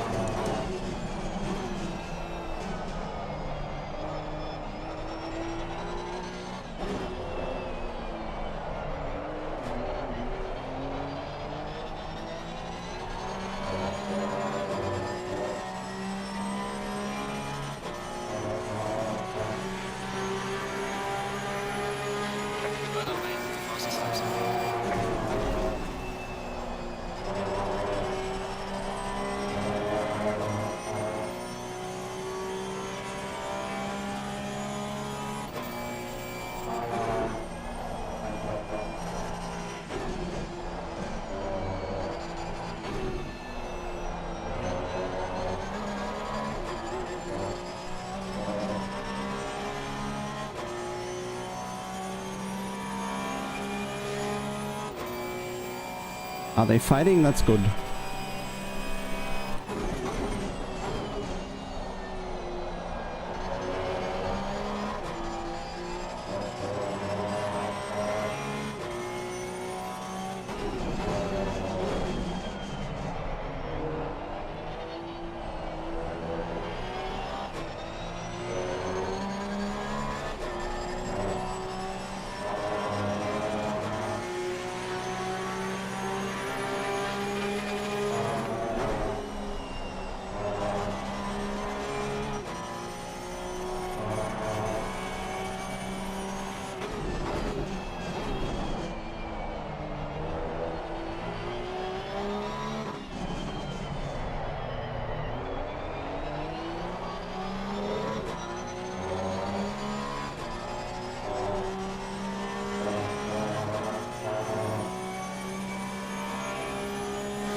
It's gonna be a tough one. BIOS issue. Okay. Damn it.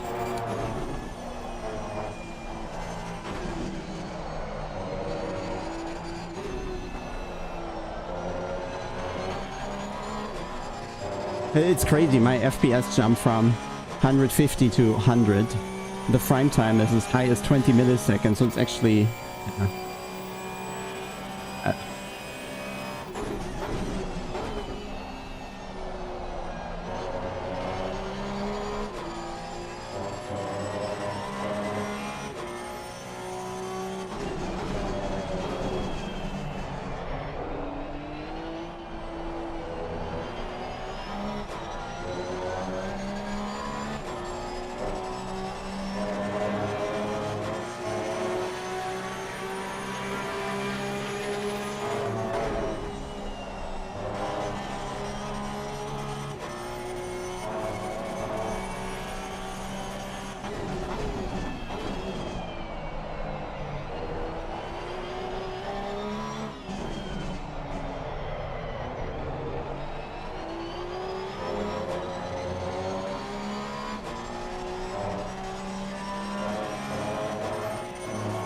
I'm sweating like hell.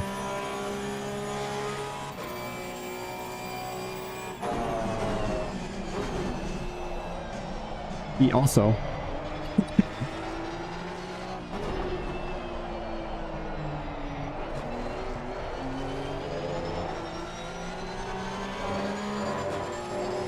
Not sure that's good for his tires.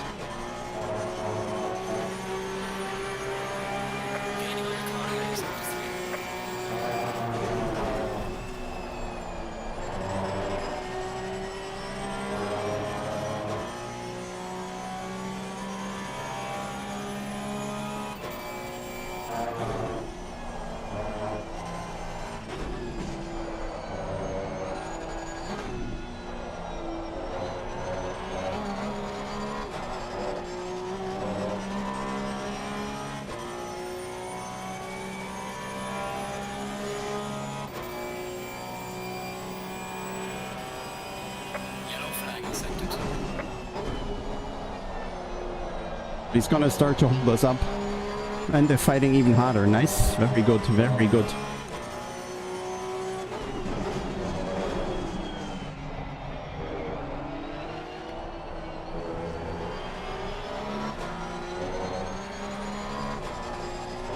Off tracks. Maybe drive-throughs incoming.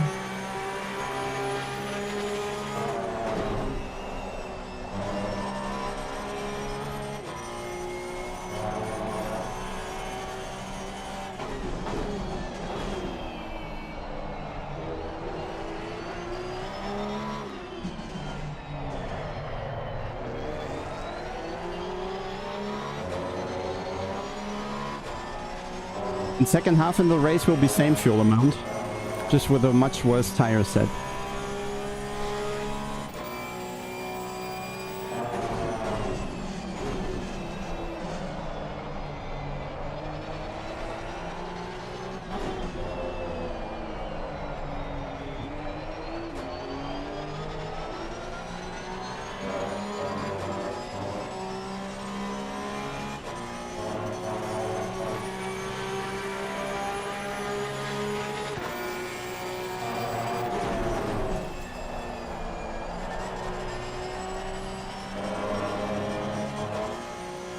Nice frame spikes.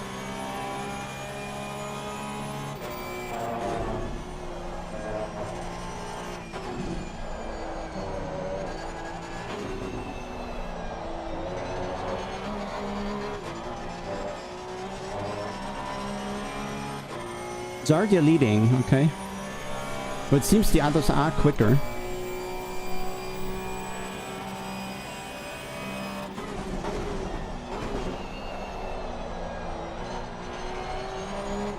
They just aren't sure who.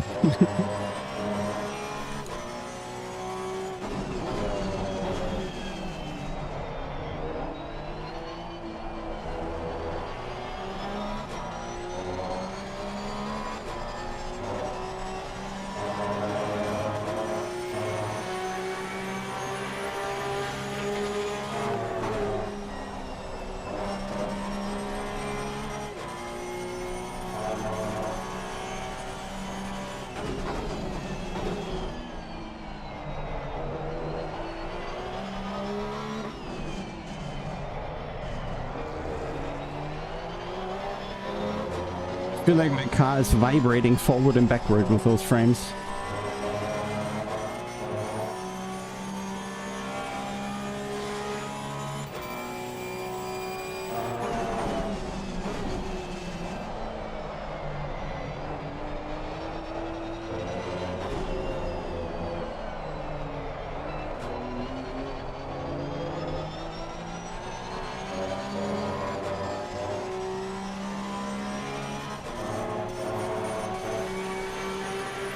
Pitting.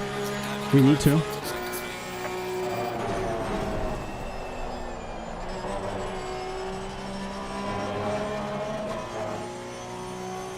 We need to pit, we're just not refueling.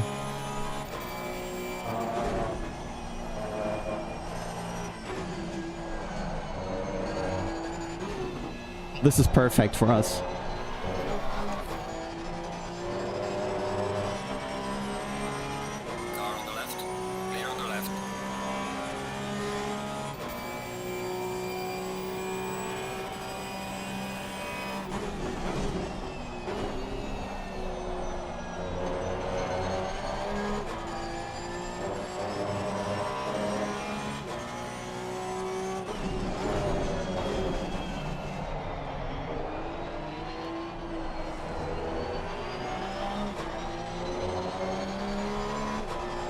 This is not good. Gonna have him exactly the wrong moment.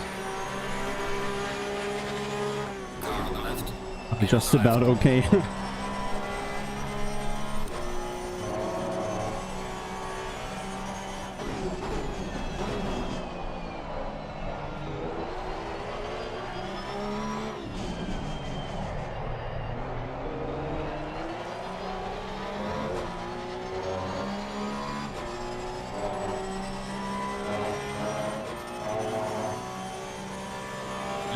Risen performance patch. No, I'm on Windows 10. So as far as I think I should already have it.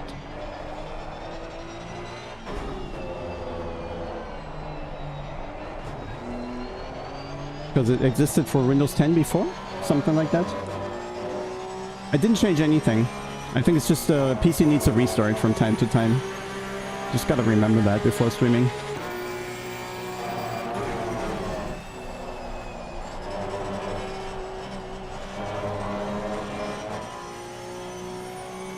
No time gained.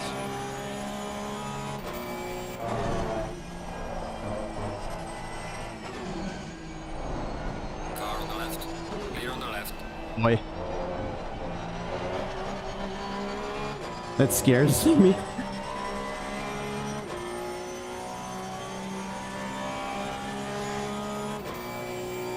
Car on the left. Clear on the left.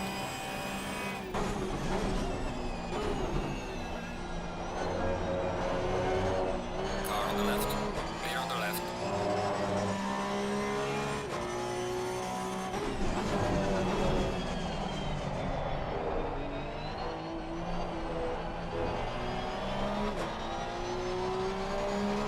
Nice, everybody backed up. Car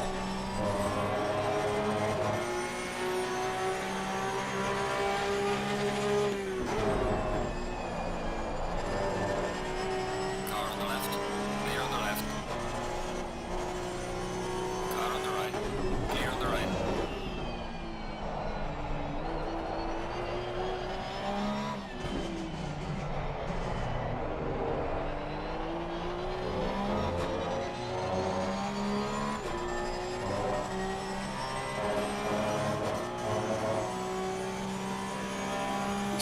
Glad you enjoy it. I'm dying.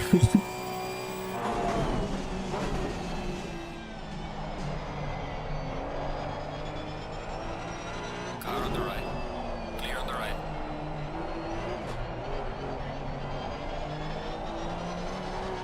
Car on the right. Clear on the right. Yeah, that cost us a bit. But I think they're gonna fight again, so we'll be right back. Falling behind to the car in front in sector 2.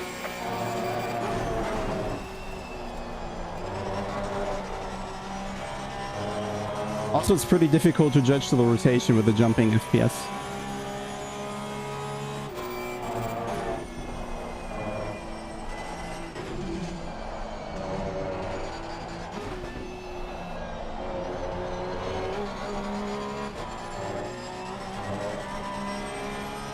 Oh yeah, already gaining back. Very good, very good. God. Bad timing. But he's nice, he's letting it through.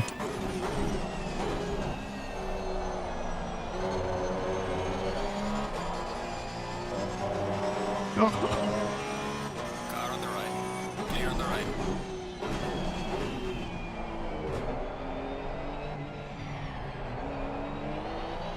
Car on the left. Clear on the left.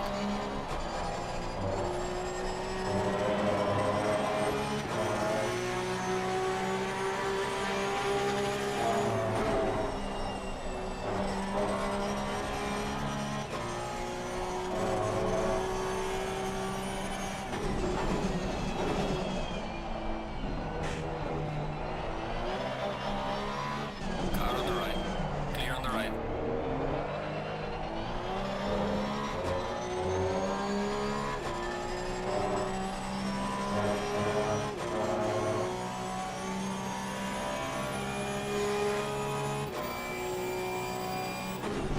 Car on the right. Clear on the right.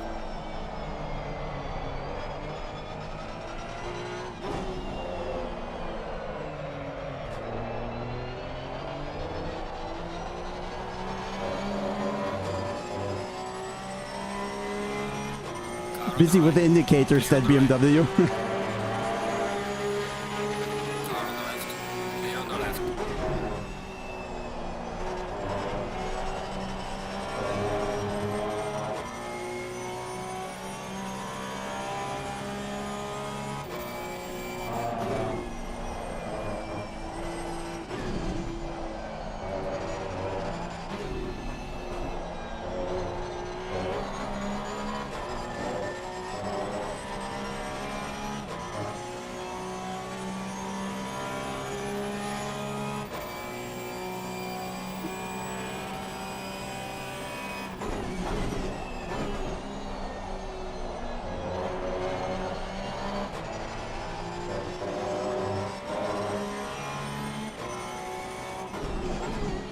Car on the right. Clear on the right. Legend.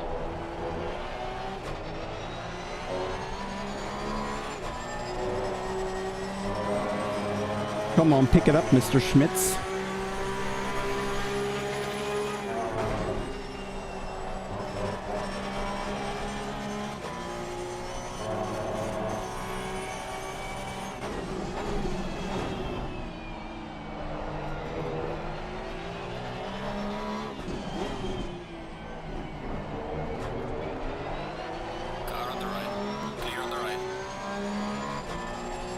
last couple laps weren't too ideal. Yellow flag in sector 1. Lost a bit much there, but still I think they need to gain about 1 second a lap on us. Which after 9 laps, 3-second gap, they didn't do.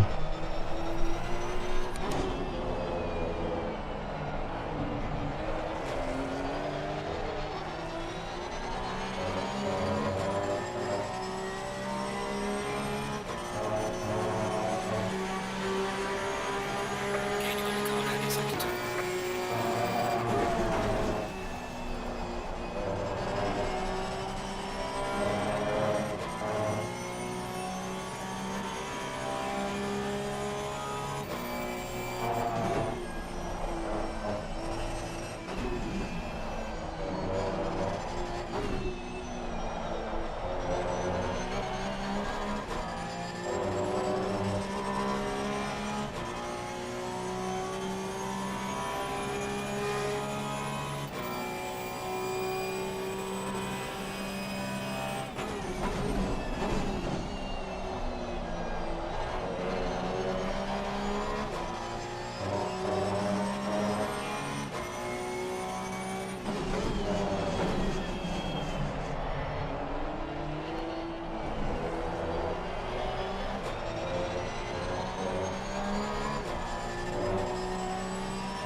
Just not sure how big the lap time delta will be when they have fresh tires.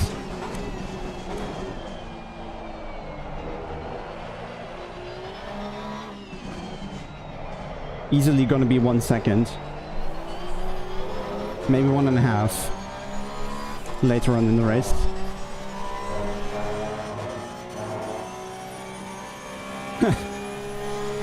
Yeah, shit, the pit stop scares me. That could make or break the whole thing. Then again, the Porsche is much smaller than the BMWs in the pit box, so there's more room to nail it.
It's crazy how the frame time thing, it feels like 40 FPS rather than 140.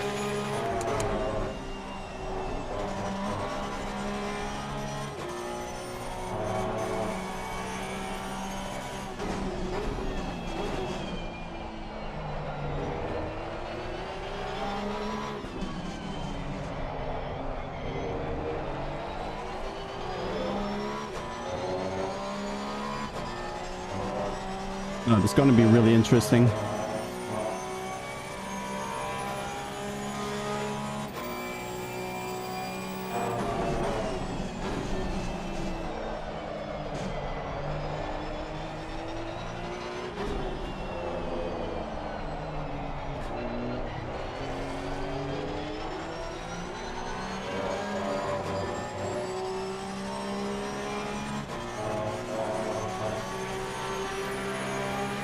Gaining on the car head in sector 2.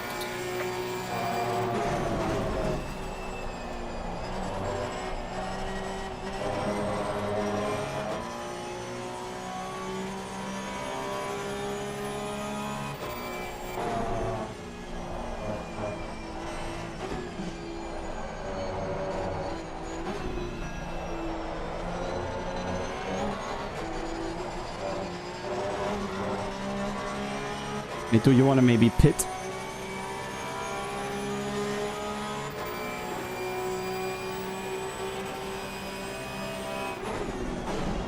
Car on the left.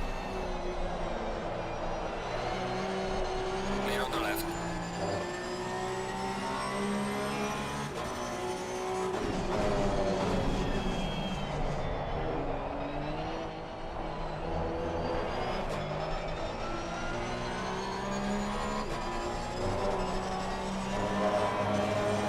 Lost me too much. Yeah, I don't want to race him. Not at all.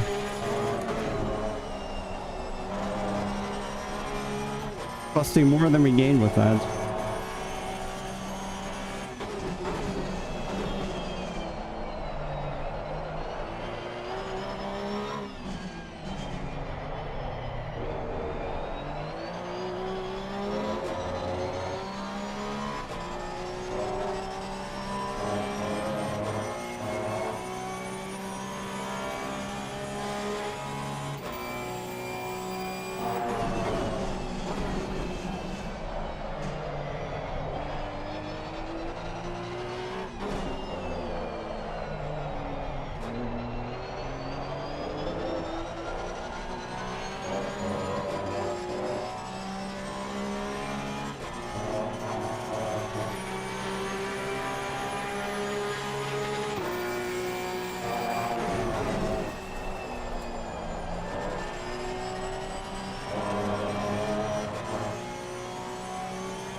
They gain so much in the fast turn still.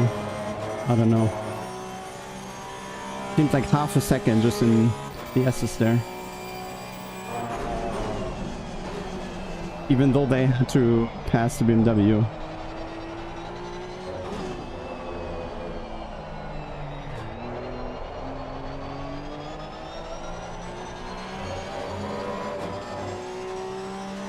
Car on the left. Clear on the left. Jardia pitting.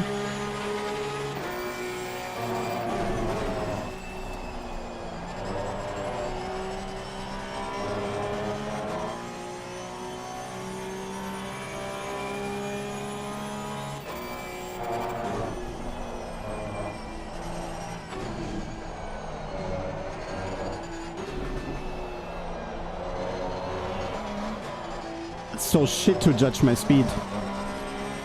Because the frames go up and down and it seems like I can't judge the gap to the corner and if the car's rotating or not.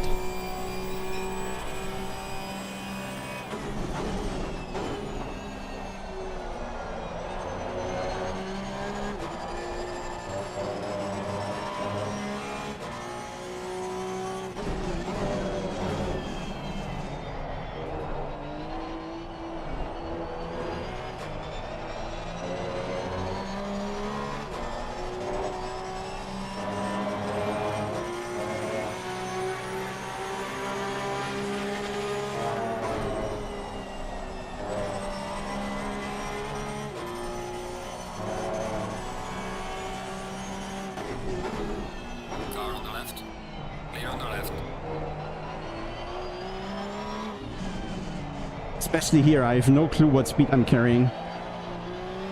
50 looks the same as 120. We're at the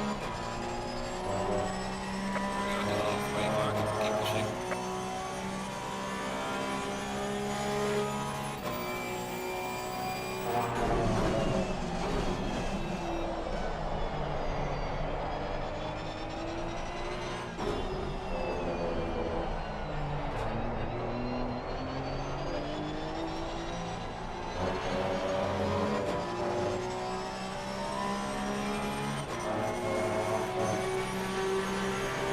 Car on the left.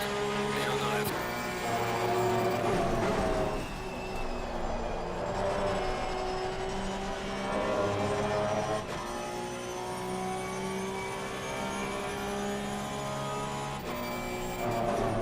Yellow flag ahead. Be careful. Doesn't sound good.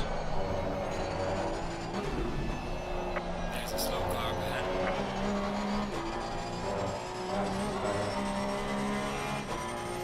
They all pitted now, okay.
Right, nice. That's one more out of the way.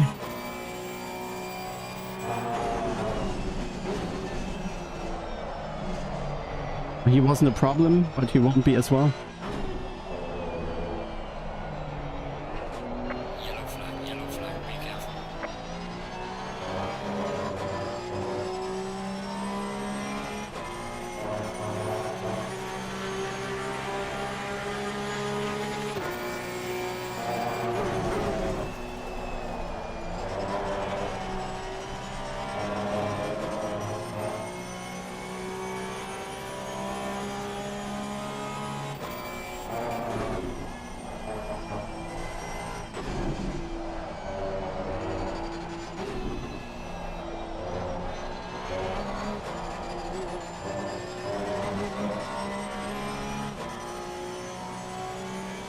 Would the drive tire app tell me?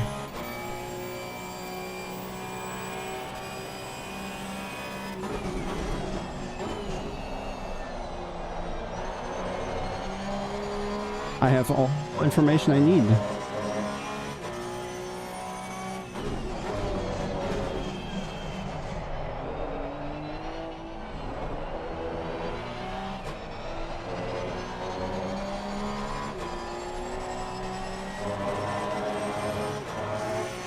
But the temper cell right there.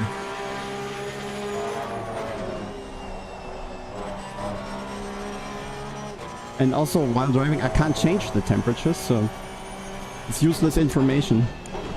It's only useful information when you can do something about it. And else, I occupy my brain with something I can't influence anyway.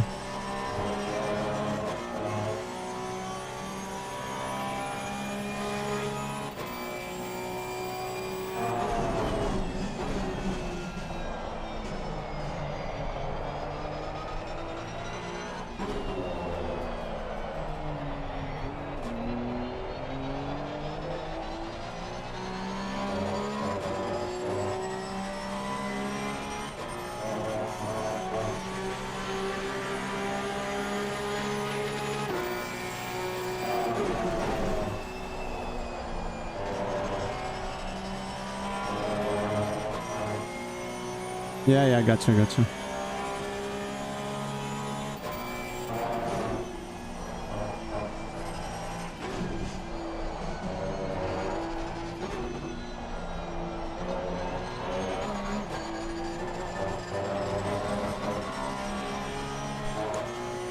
Okay, I need to do better laps. I can maximum lose 1 second a lap to my delta, I think.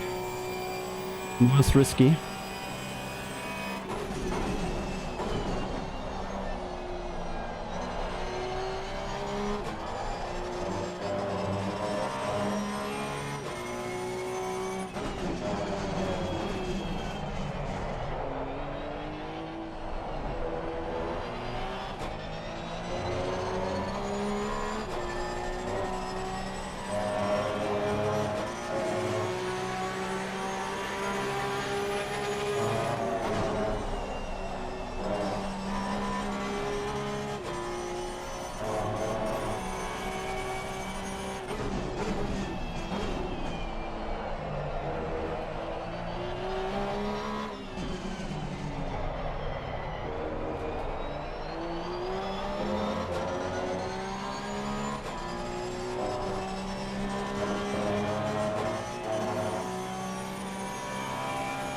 Well, then I'm not losing.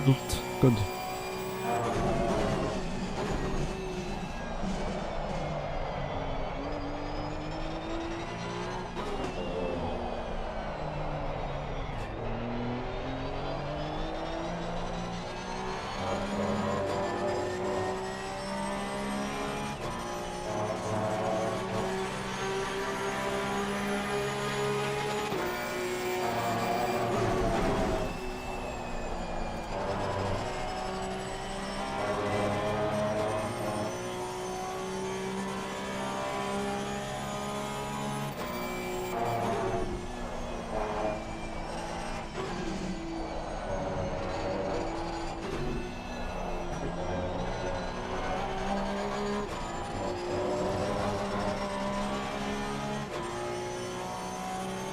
Car on the left.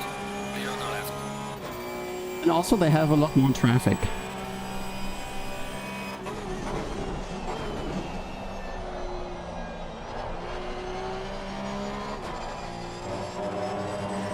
If they want to get to me, they have all the cars. They'll have to pass all the cars that are between us.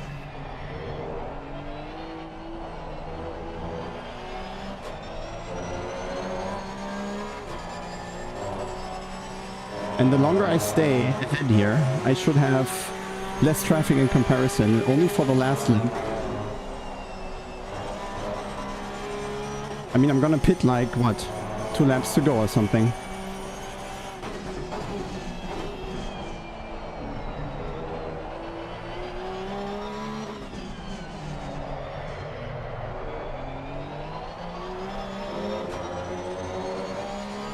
Yeah, that's good.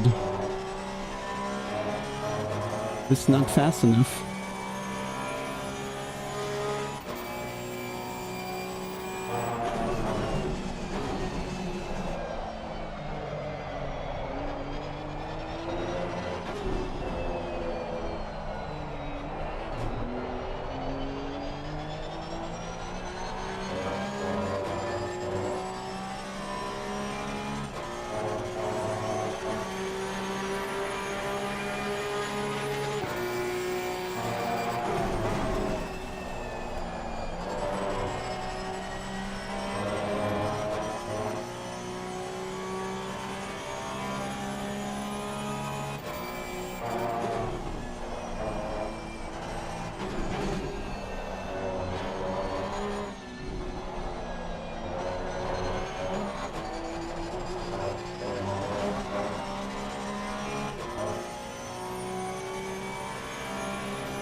So far this doesn't look like it's gonna be close even.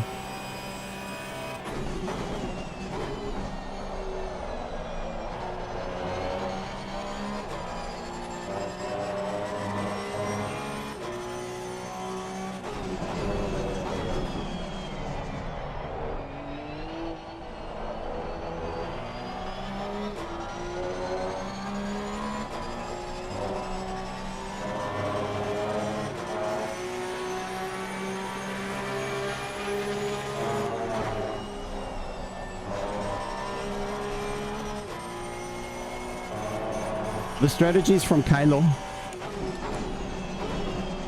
Not mine.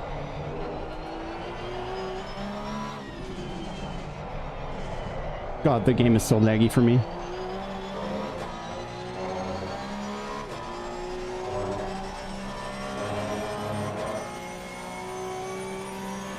Revival attempt. Alt enter. Nope, nothing.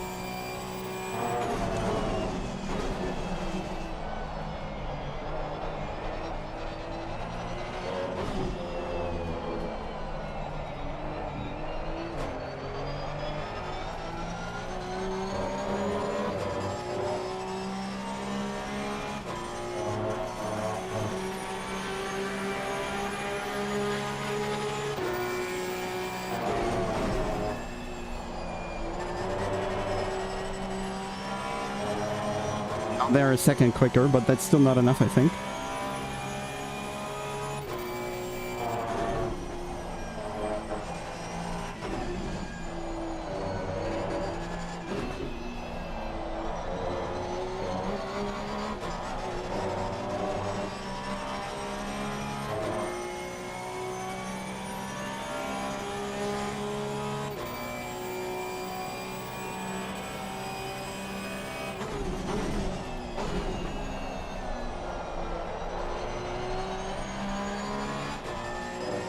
Maybe I pit now, because that's a lot of cars.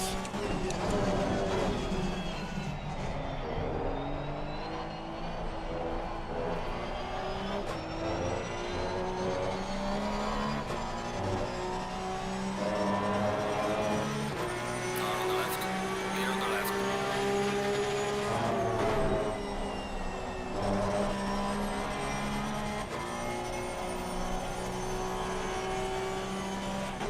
Car on the left. Clear on the left.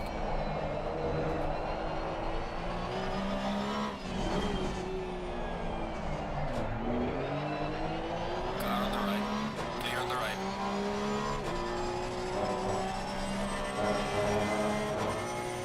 Car on the right. Clear on the right.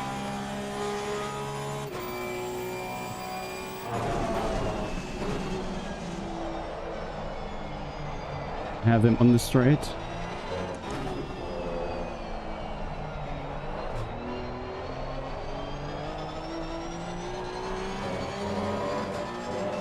Car on the right. Clear on the right. He should be after the corner, let's hope.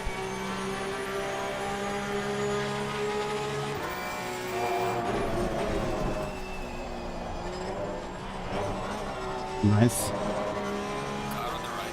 Clear on the right.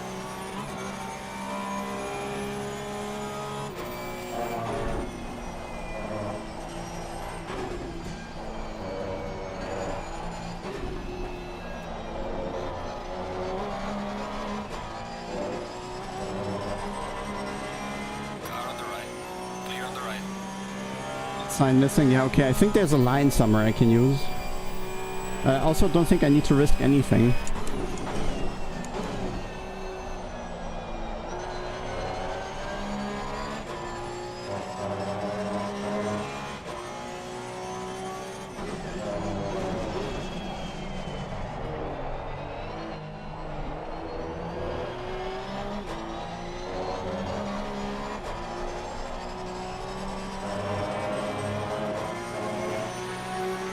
Nice.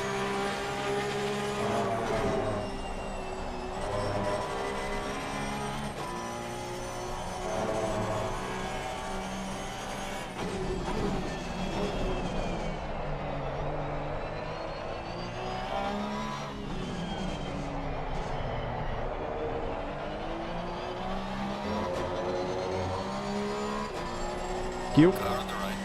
Clear on the right.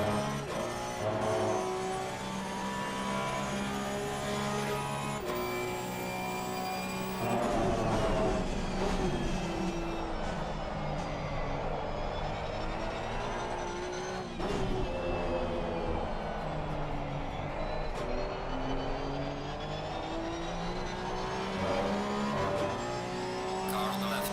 Clear on the left.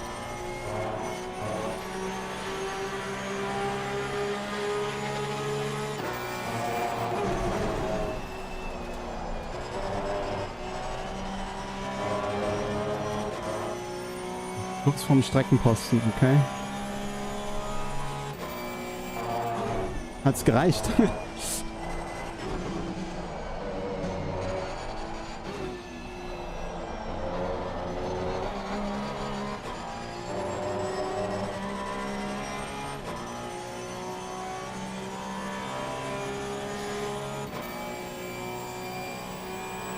Wie über die Pitlinie.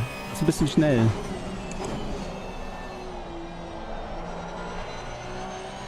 Dann würde ich gern vorher bremsen.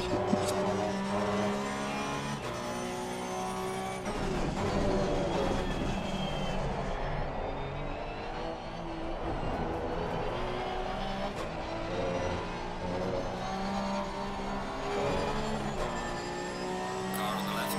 Clear on the left.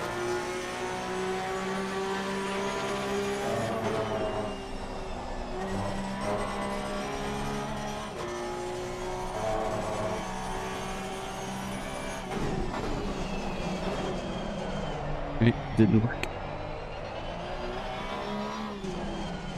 I think I'll pit. I need a break. Car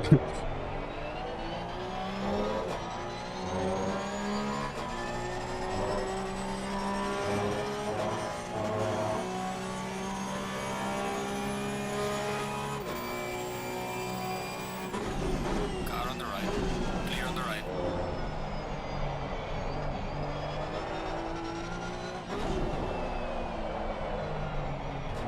No, actually I'll keep going because the tires are bad after the drive-thru.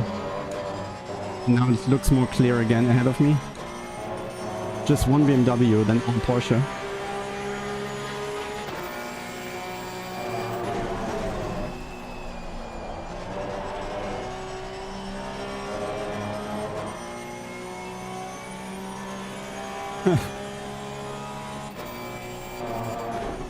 Interesting.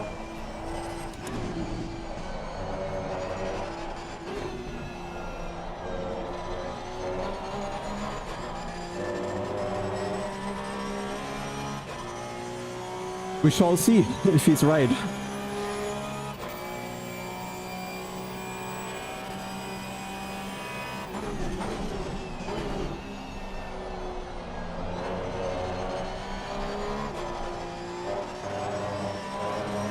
Car on the right. Clear on the right. Okay, somehow my brake points are not working anymore.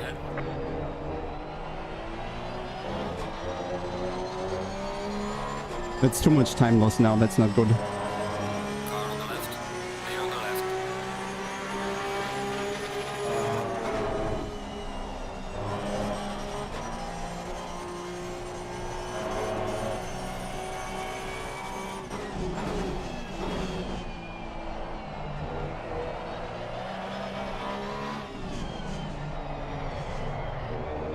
I wish you could see the image of me.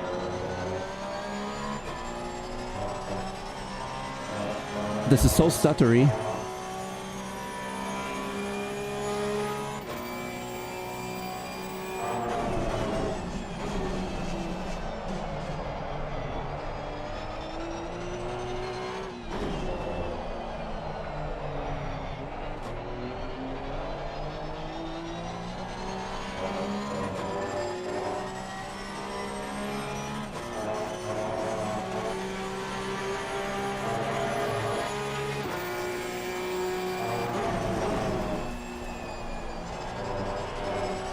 Why is he allowed to drive?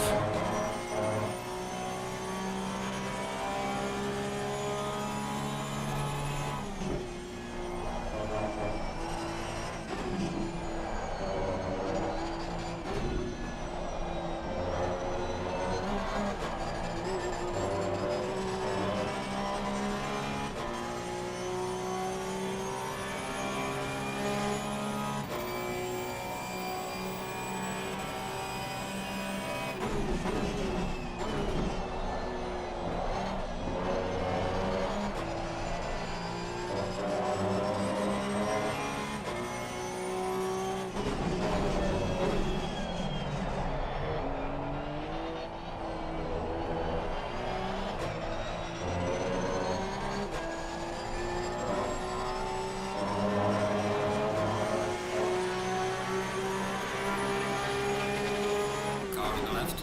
Clear on the left. Hey, George.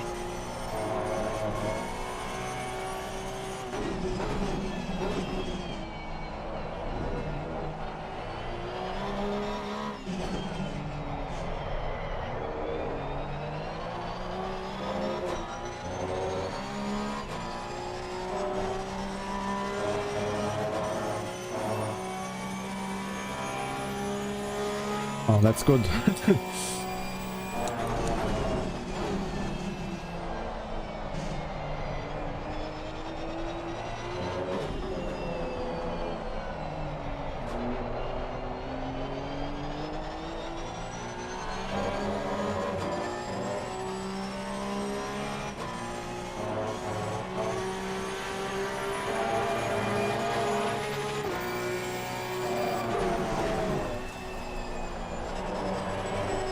With George, racing is fine. He knows how big the car is.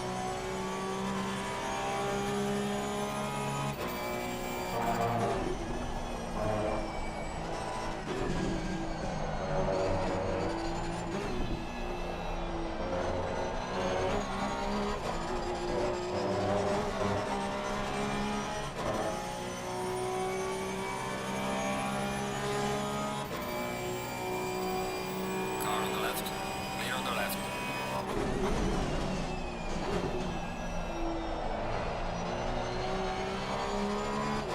Yellow flag in sector 1.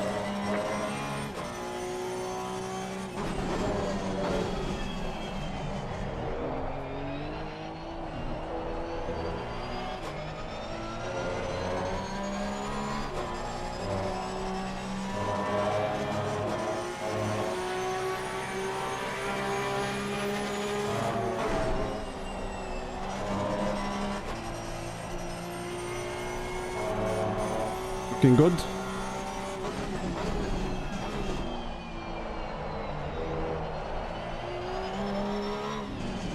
If I can get the pit stop right.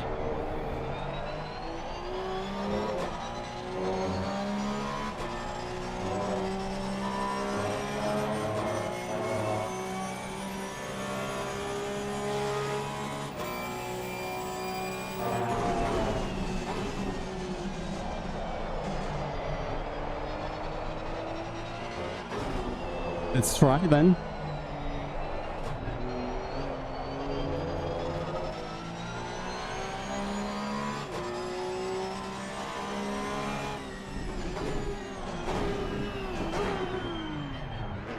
Easy. Now let's see if we can get this to work.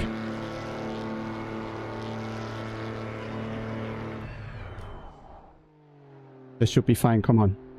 Yes. Mandatory stop is not clear. Oh let's go. god, I wasn't fast enough with the ignition. Sure, 2 seconds lost.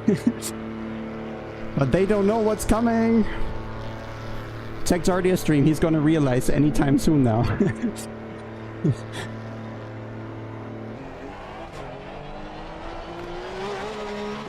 Easy. It's actually insane.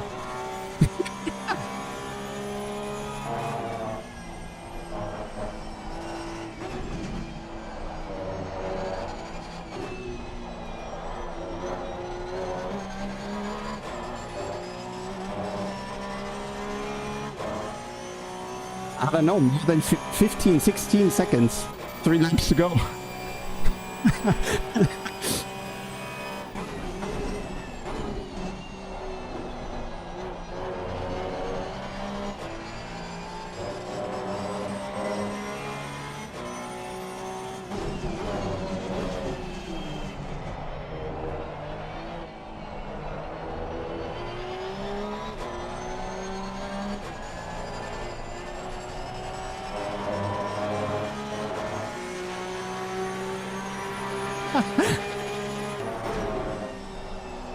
He did well. No need to be angry. Second place is a very good position.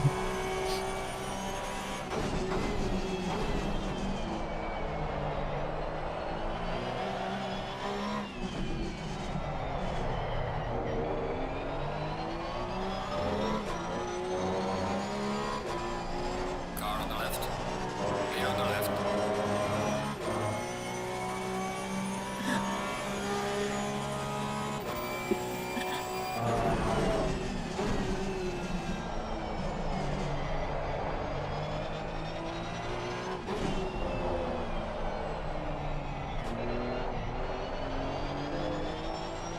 I'm gonna get hired by Williams tomorrow. Master strategist.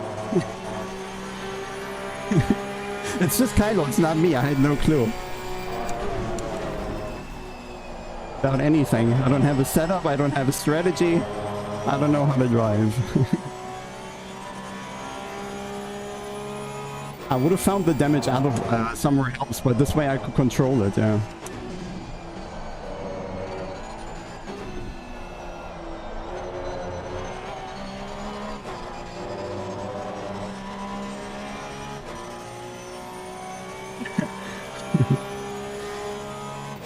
No GG yet, still 14 seconds, 3 laps.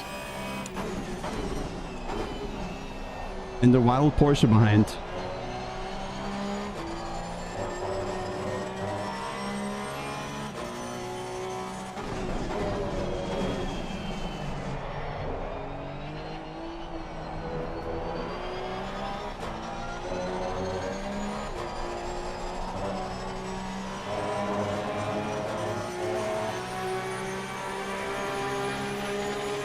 Car on the left. Clear on the left.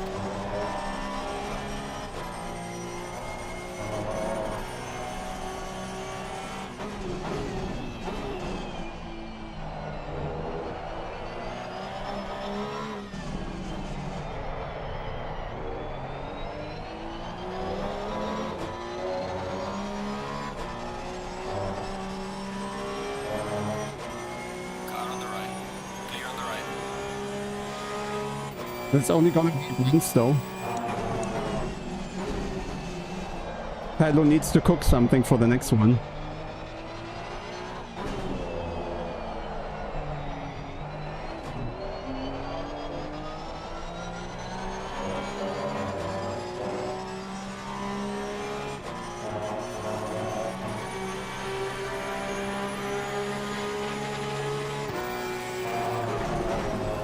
Johnny is all good. He doesn't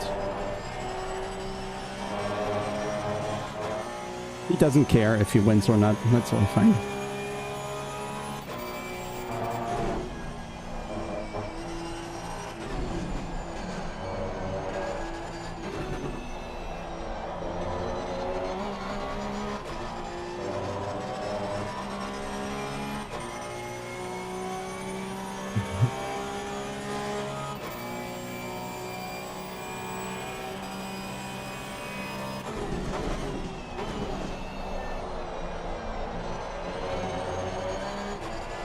Yeah, I think in Jardia there's still some serial killer, you know? He's suppressing this angry man.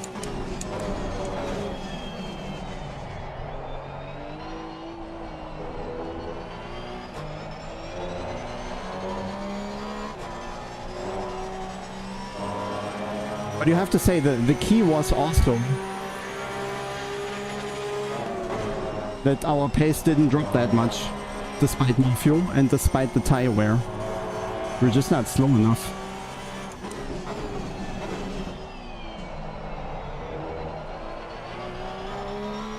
And the key is really to never try to never drift in the car to keep the tire alive. The window is now closed.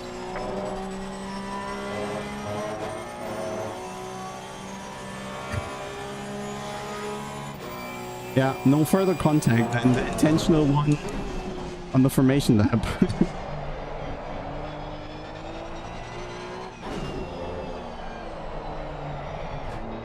The most important thing is the beer is gonna taste so much better next lap.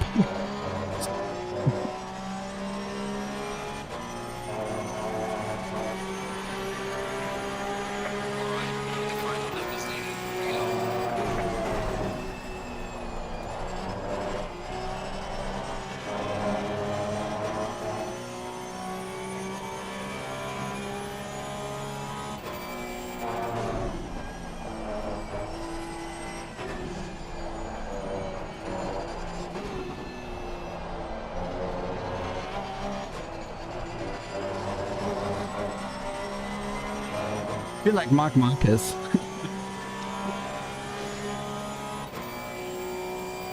Coming back from years without a victory.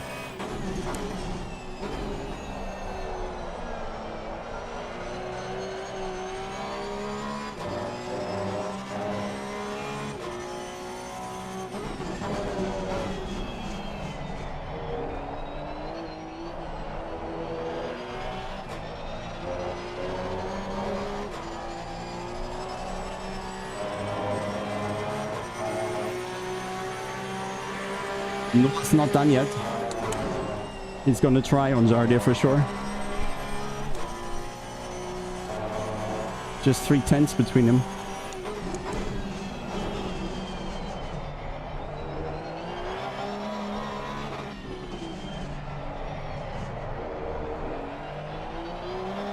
Yeah, but the strategy is really strong. I think if I didn't have the frame issues, I would have probably been even faster. Because it's confusing me a bit with breakpoints and adapting speed into the turns. Yellow flag ahead. Maybe not much, 10 to lap or something. Maybe 2, who knows.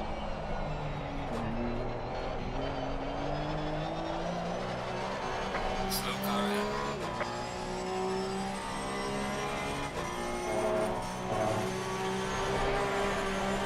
P1, excellent job. Multiclass. See you in the pits. Bring it back. Come on!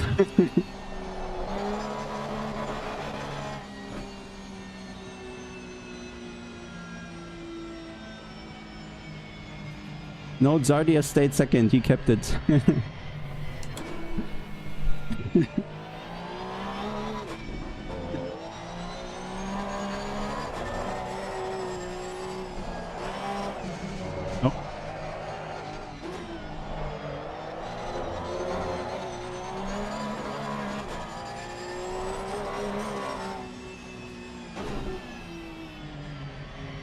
Oh. And I would have had 1 extra lap even of fuel, so that calculation was on point as well. Yeah.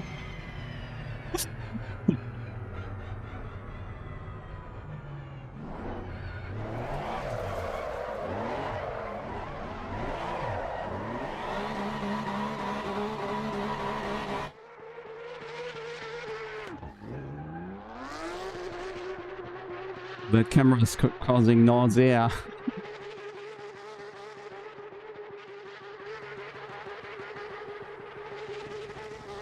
You've got a puncher on the left rear.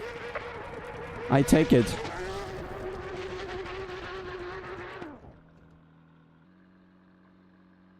Yeah.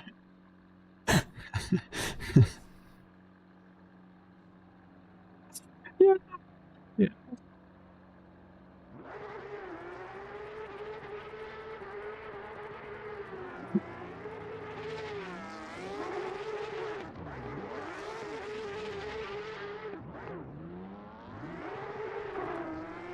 Yeah, Giga guys. Giga. Thanks, Kylo. That was really useful. Puncher on the left rear.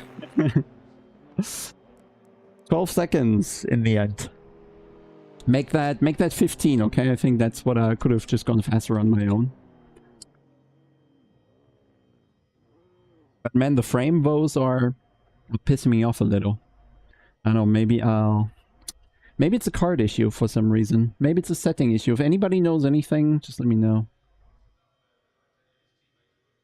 Okay, time for beer, I think. Because was there anything in the replay we need to watch? He won an M2, so Boothby was as puzzled, I guess.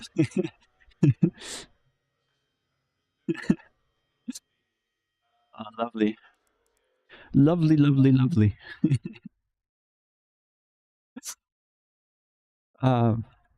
Good stuff. Good stuff. So let me get a beer. I think you all deserve one. So if you have the option, get one.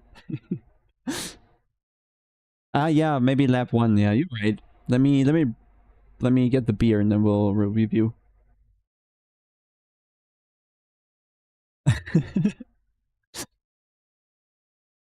Nah, he's not.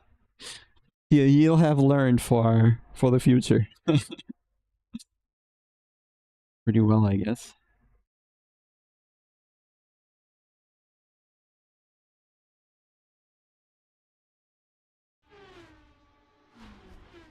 Full screen optimization off. You think that could be it? But the thing is, I only have the problem sometimes. I should have it all the time if it was, you know, if it was a thing. AC2? Is there only ACCX and no AC2X? Is that somewhere else? That will be... That's in the AC2 content? No. Procons? No. Binaries? There. There's the shipping X. And then you say compatibility. Disable full screen optimization. Disable them.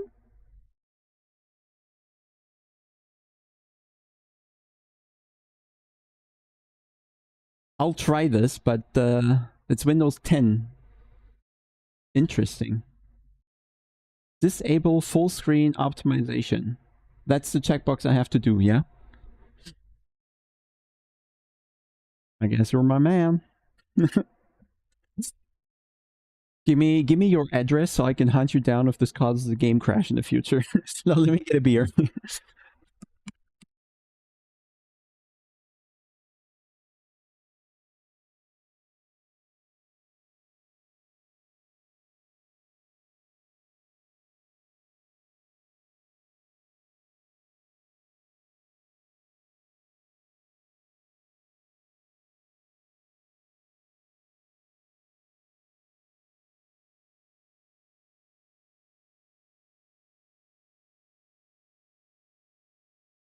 So, dear people, this is a pale ale from the Lille brewery from the north of Germany in Kiel. Let's see. Fantastic, period. And it doesn't have, indeed, nice colors. It's actually nice. It's feels kind of like a light pale ale. It's not too drastic. It has all the taste. Like the direction of the taste is very pale ale, but it's not that overwhelming. It's not too much, because sometimes they can last a little too long. Yep, that's gonna be good from Tab as well. No, ACC is fine with tabbing in and out, actually. It's also fine with full screening and not full screening, and even moving into a different monitor while playing, it's usually fine. But there's just something on my PC, or maybe it's the card or something, and it goes into some weird mode that it doesn't disclose, and then I have this frame time issue. Never had it on ACC so far, it was only on the other games. So that's weird. There was no mandatory refuel, no. There was only a mandatory pit stop. No, there shouldn't be any power savings in Windows on. It's very unlikely. Very. Like, I keep checking that.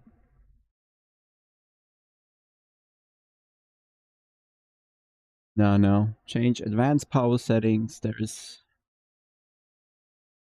I'm on high performance mode, so there's nothing that could... Nothing that could do that. Nothing in here.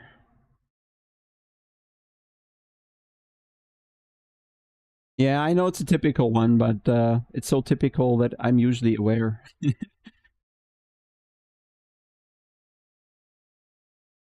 And also, yeah. PCI Express link state power management setting off. So no moderate power savings, no maximum power savings, just off. So I guess it's also not in there. USB suspend setting. Maybe we turn that off. But it also shouldn't cause any issues. Wireless adapter, power saving, performance. Light chill, blah, blah, blah, blah. No, nothing in there that would suggest we have an issue. Yeah, well, Kylo did. Kylo gave it away. Should have used that in a more important race. But okay, didn't I just start the game again? No, apparently not. So let's do that. I think you can order it online. I can probably drop the link again if I have copied it still. No, haven't. Lille. Oh, there we go. It's the beer. So game starting, replay, first lap pretty much was what we wanted to see, how they wiped each other out. They will forget, perhaps, yeah. Is that your strategy?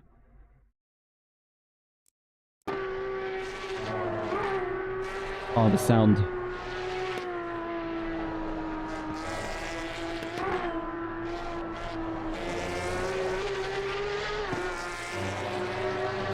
Yes, kindly, yes.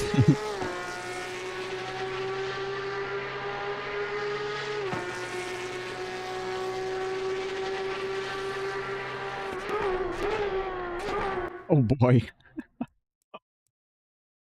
Who was that? Oh, yeah, that was the guy we were lapping towards the end, right?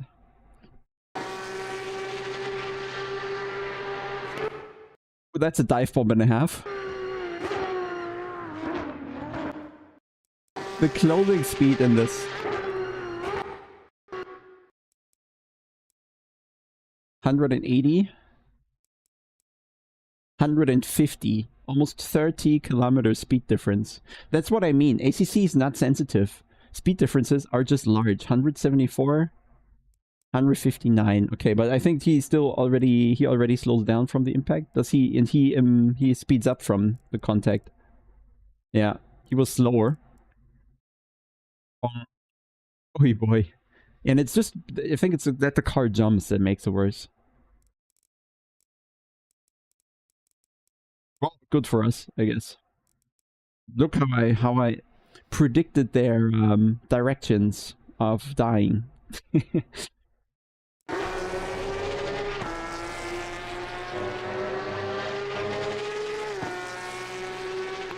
Formation lab damage replay. Not sure I can disclose that, but we tried it here.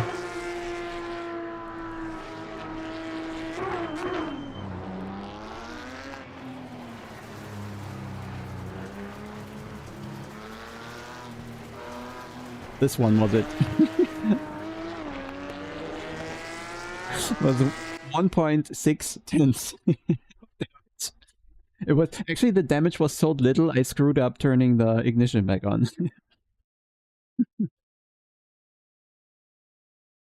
Look what happened behind me.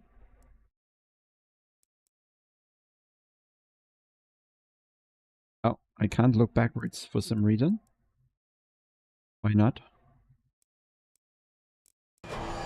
Oh, I predicted it so well that it would just be enough space for me. Look at it. Oh. Oh. He really destroyed a few races there. One. Oh, the second contact.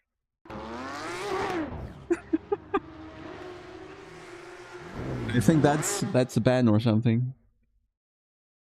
Damage in M2 didn't work? What do you mean, you didn't get any damage? Setup was fine, I'd say.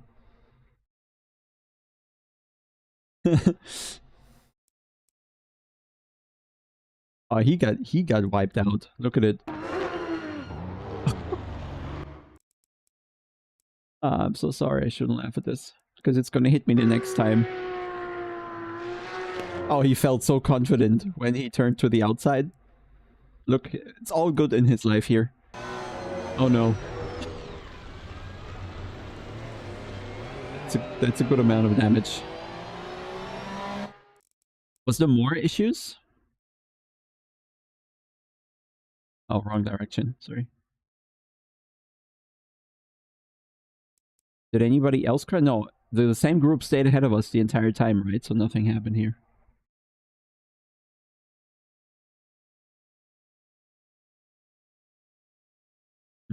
Maybe some of the M2 parts can't get damaged because it doesn't have the aero parts on the side. Maybe you need to go head on or reverse and there's nothing on the sides you can get. Grid M2. Alright.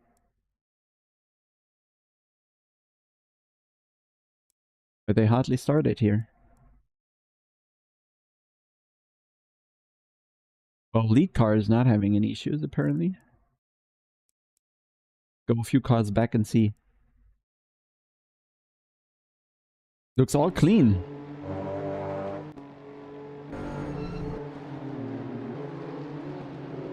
Driving all chill.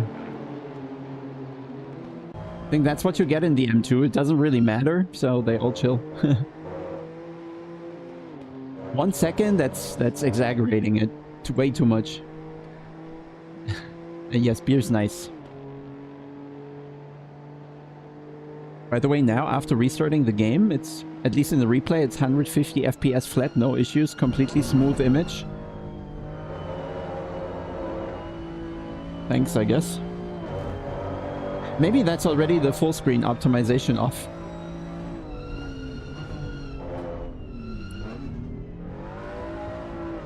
I will do some Googling on this full screen optimization stuff and then turn it off for everything. Can you like turn it off globally on Windows maybe? Just taking other parts of the track, but it doesn't care. FPS are completely stable now, and frame times is also stable. Maybe that's just a replay though, so let's not try not to be too happy about it. What is HAGS? The hardware allergy? No, that's off. That caused issues. That's what gave me the big lag in Coda last LFM Pro series. Because I turned it on because, yeah, I saw some performance tests and it was like 0.1% better, so I turned it on. And then I got the mega freeze in Coda in turn 1. So I turned it back off.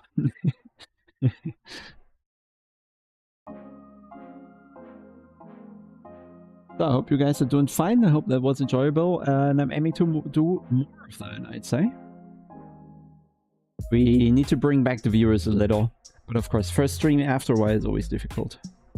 So we'll get there.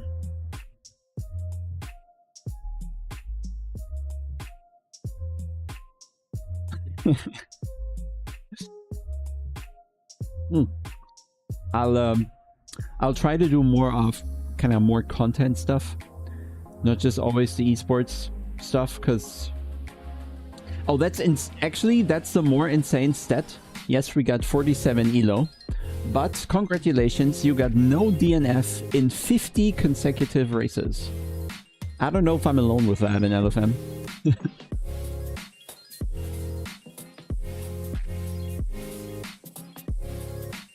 So that's now a 2% DNF rate. But I guess Boothby has a very high, like he's very good as well, else he wouldn't be that high in the leaderboard, which we can have a look at. There's Chrome. There we go. A bit large. 1 sec. Yeah, there we go.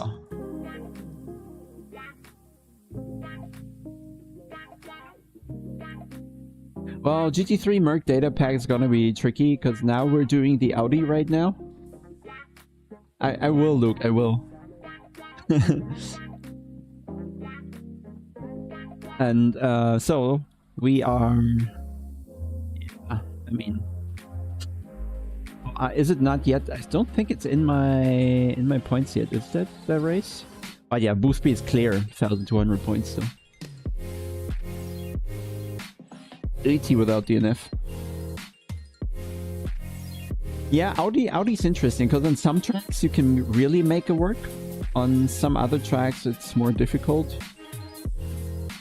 For example, on Barcelona it felt like it was doing really well with my different setup approach without having any aggressive setup. And on other track it seems to be losing more. It might be around the TC, like when the corners get too slow and the track is low grip. Then I think the Audi TC is just going to be an issue. But when you have higher grip tracks, then and not too slow corners, then I think it can work really well, even with a not so aggressive setup. So it's not hit and miss, I wouldn't go that far, but there are some tracks where it just works better in general, and you have less issues with a TC there, which gives you is the main issue of losing lap time in the Audi. You'd have to drive it without the TC to be fast, but my target for the entire pack was to go with TC, because 90% of people are never going to be able to drive without the TC, so that's why I'm trying to make setups that still work with the TC without losing too much time. And again, on some tracks it works really good, on others not too good. You're losing something from a more stable setup. But I think for the majority of people, usually having a setup that has half a second less potential shouldn't be the issue when they're a second off the pace. And then the esports setup actually harms them because they much more often run into the TC or run into a mistake, and that costs more than half a second that the setup is faster than my approach. So I think everybody who just likes the Audi you can already get the bundle with all the data packs we have finished. But I think we're still missing 10 or so, and I'll try to finish Paul Ricard, which we're going to have next week in LFM. And I think that we're equipped. We're just going by the LFM calendar. And I think everything that we had so far in LFM is in there, and just one pack needed for next week. The DNF rate is 100% first. That's a weird one. Let me check. It's a profile page, right?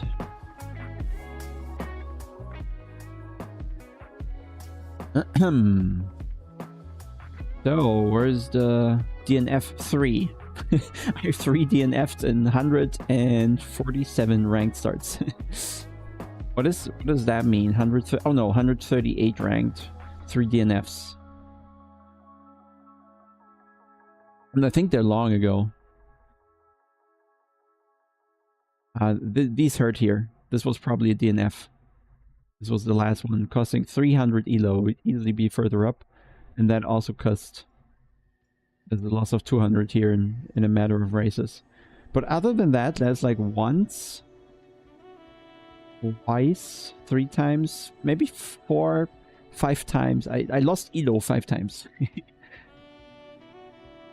In driver performance. What is that? Where is that even? Where do I have to check? I don't know. And also, that's something that puzzles me about other people. How they don't keep the safety rating up. Because for me, it's like I joined LFM, I leveled it up to maximum, and then we stay there. Statistics here. Gotcha. Oh boy. Sasha has almost 2,000 race starts.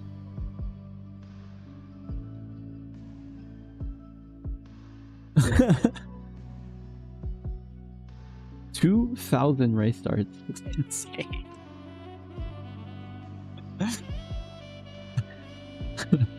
I mean, and he's leading by like almost 3 times more than the second most.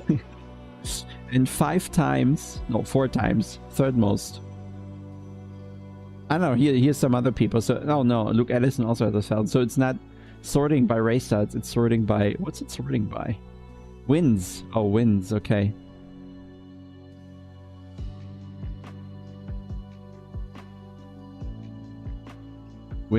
So race starts, no DNFs. So they all have... Oh, it's wrong way around. It's going by it's going highest. It's going the other way around. We need to go to last page, I guess. How do we do that? Oh boy, that's gonna be a lot of clicking. No, I think that's fucked. Honestly, I think that's fucked. No, it's not. That's gonna be a few clicks. Wait for it. I wish last page just had a link, but it doesn't.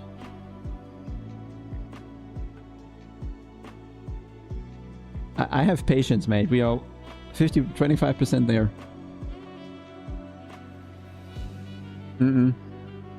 Not clickable. Oh wait, we can just check here. My position is 33,400 of 41,000, so it's not too bad. Yeah, exactly. So we'll just see. We go to my position, see how many are ahead there. We're gonna be there soon. Look, we're making big steps here. 1,000 at a time.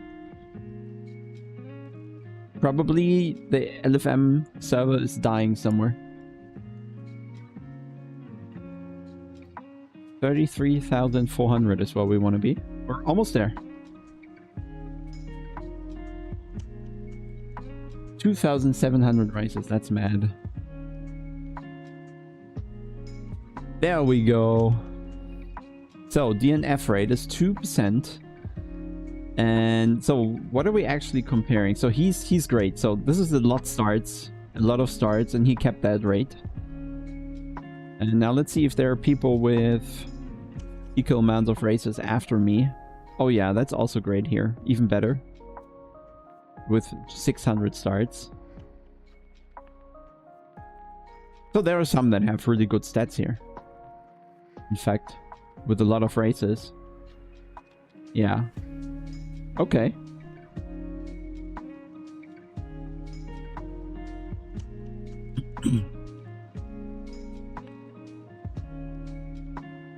Pole rate, let's see. They're going top to bottom. Oh no, we're not on page 1. Oh fuck, how do we go back to page 1? It's forever gonna be here. Oh no. Are we back to the start? Please. Think so.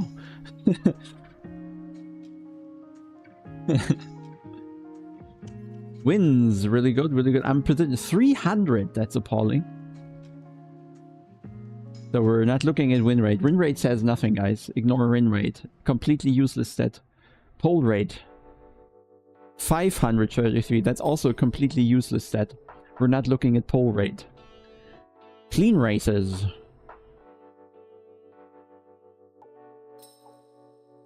Position 5000. Yeah, also useless stat. Average incident point, but I guess that falls in line with that. Yeah, I think we're leading exactly nothing. Oh no, this is actually good. Average incident points, we want to be at the back of 93,000 people. I'm, well, bottom third. Maybe we just check in Germany. Maybe we can be good in Germany. Nope. No, it's maybe 17,000 total, position 13,000 and a half. So I guess this is gonna be led by Sasha. 71. Marco also has like almost 900 races. Like he has the bigger sim racing comeback than I have. Am I good with anything here?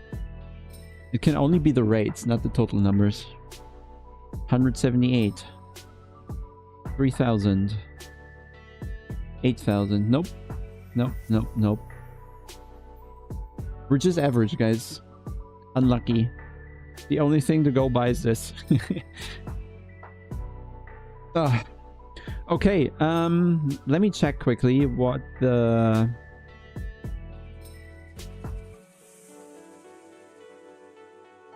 What the calendar is in LFM.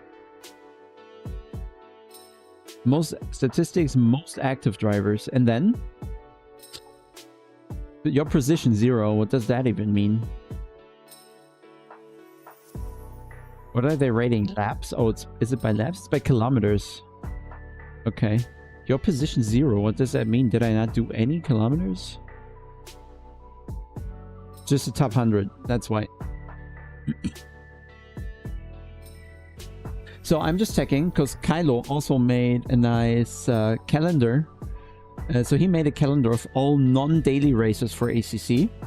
So I can just check my calendar now for all the races that are not default. Because I think they are much more interesting. So next week there's only Duo Cup, Pro Series and ACC Drive. No special event. Let's check further. Then I think the weekend after there's gonna be... Oh yeah, actually there's plenty to do. So next weekend I'm not here, but the weekend after, 20th to 22nd, there's ACC Infinity on Friday and Saturday, which is going to be 24 races in the matter of, I think, 24 races in a matter of 12 hours or something. So that's going to be an interesting event. And we have 5 interesting cars as well. No default cars, everything is special. It's the Porsche Cup, I think it's the M2, it's going to be the McLaren 650, the Ferrari Challenge, and some other turd car. Oh, you haven't added Suzuka? Well, Kylo, that's big slacking now. A very unreliable calendar. And then end of September, 28th to 29th, we have Nordschleife, a 24-hour race. Yeah, which is gonna be rough, I feel. Yeah, I mean, Kylo's useless. That's That's just unexcusable.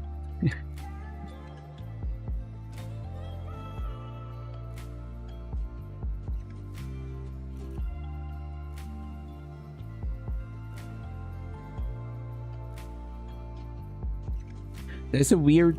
Why is that in my calendar? I don't get it. iRacing X LFM. I don't know what that is, but I'll take it. What is that? So... Oh, you didn't add anything in October and November, Kylo. Do I see this right?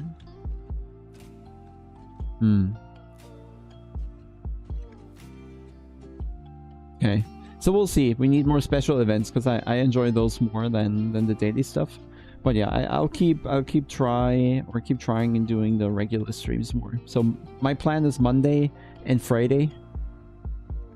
Friday we did just now. LFM didn't. Oh, okay. Well, maybe because next season is up. Yeah. Notch Life is SRO indeed. Yeah, I wouldn't put myself through this if it wasn't SRO. Honestly. Not the biggest fan of 24-hour races. It's just always waiting for something to happen to you that's kind of out of your control.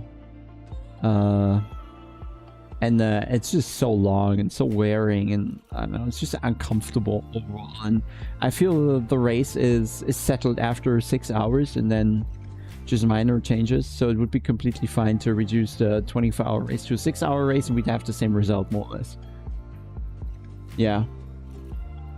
You know, I like the dailies, but they wear off so quickly for me, so I'm looking forward to the special events more. Also, I'm just tired of the GT3s, I have to say. Similar to what Mabix... I didn't actually watch the Mabix video, but all the Germans will know that I think he's also a bit bored with ACC and GT3s and is looking a bit more into iRacing and maybe LMU, just to have more variety. And I somewhat feel the same. That the main thing with the ACC is that we need a major patch, basically. We need a tiny bit of content, perhaps, a track, a car, or just physics changes. So we need to start over and need to understand something that will keep you, you know, digging and working on it. But yeah, since they're working heavily on AC Evo, there's not gonna be much on the ACC side, I guess. So this is where I think we have to play a bit of a waiting game, and I totally get Mobix. And also I think Jardia made a video. I didn't watch it, but from the headline and clickbait, I'm guessing he feels similar. And personally, in general, I just need faster cars, or single make cars, because this whole GT3 stuff is so much. The higher the level gets, so much more it is about the BOP. And then those cup races, they are really not the cup car in particular, but just single make races. They are so much more enjoyable because you can really take away a big factor with a BOP.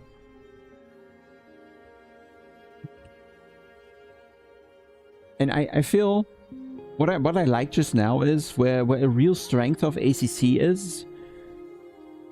The music fits perfectly. So dramatic. Is that like maybe there are issues with the suspension in some situations, but in like 99% of situations it's not, right? So that just perfectly works. But where it really nails it, I think, is stint progression. I feel this is something that ACC gets so perfect, and where you as a good driver can make such a big difference, and it only kind of really comes into play 50 minutes or so into the stint. It's really the last 15 minutes where you can start making a difference as a driver. Everything else, everybody figured out. Everybody is right on the pace for 40 minutes straight. But when you can somehow help the tire stay alive a tiny bit longer than the last 10-15 minutes, this is really where you can make a difference when you've been inch or centimeter, millimeter perfect for the entire stint and really save the tire and never overstep the mark and the slip angle and things like that.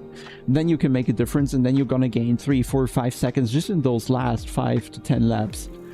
That is something I don't quite feel in the other games. A, because I didn't drive them enough. I'm not close enough to the limit there.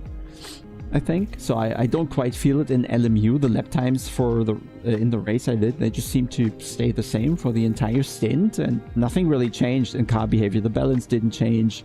The way you drove the car didn't change. You didn't have to kind of feel into the car and adapt to the tiny balance change. It just wasn't there.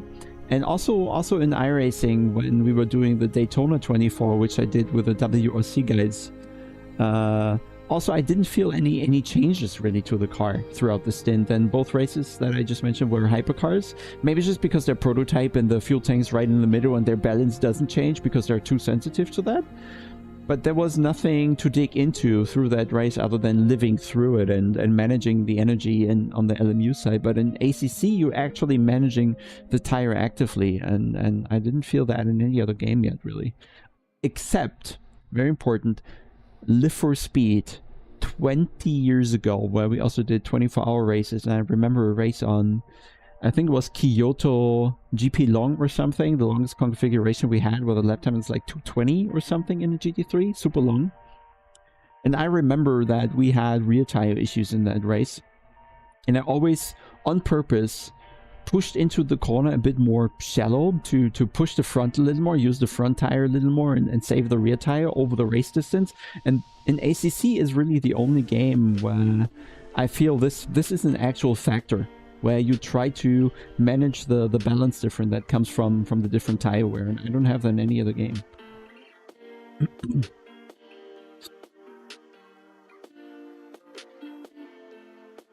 GT2 Pro races.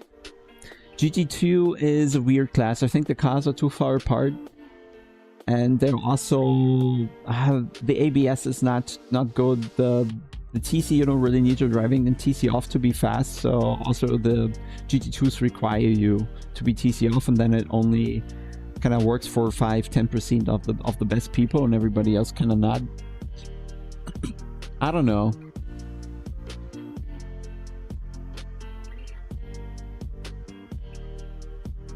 Yeah, it's not just SRO rule set and LMU tires working different. They literally have different tires, right? SRO has the Pirelli, and I think an LMU and just WEC class or IMSA, whatever you call it. I think they have Michelin or something. So it's just a different tire they're modeling, so it does make sense. And ACC has the tire that's just cooked after an hour, and I think ours hasn't had invested a lot in that detail there, and I think that's also the 25-minute races. They're a bit, I don't know, they're not wrong, but they're not tapping into the best that ACC has to offer. I think the best ACC has is really the 1 hour distance, maybe the stint distance, 65-70 minutes, something like that. This is really where ACC stands out to all the other games. But I thought in iRacing sometimes don't they like triple and quadruple stint and the tire just gets faster and faster? Or does it change from patch to patch somehow?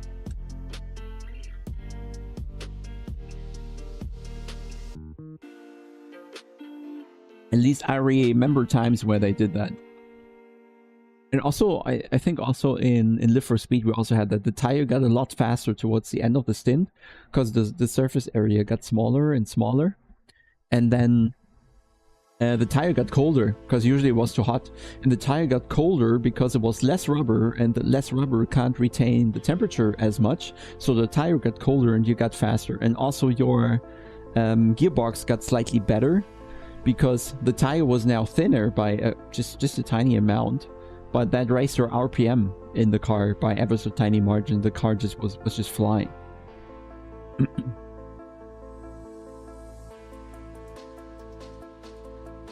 But it's the same in ACC. Maybe we have 3 quali laps. But after that, there's a sharp drop, and you definitely can't do the same fast times.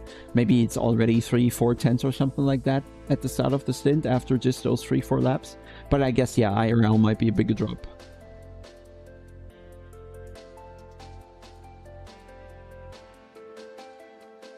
Well, maybe it's not that tires are too hard in ACC. Maybe it's just that the quali layer is stronger on the IRL tire and the rest is fine, actually. Maybe you just want to improve the grip initially and keep the rest.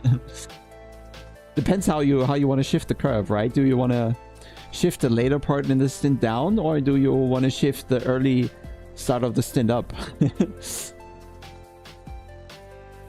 But I do like this whole tire management aspect, and it really comes into play, as I said, just 1 hour into the race, not those 25-minute races, not the 45-minute races with with tire change.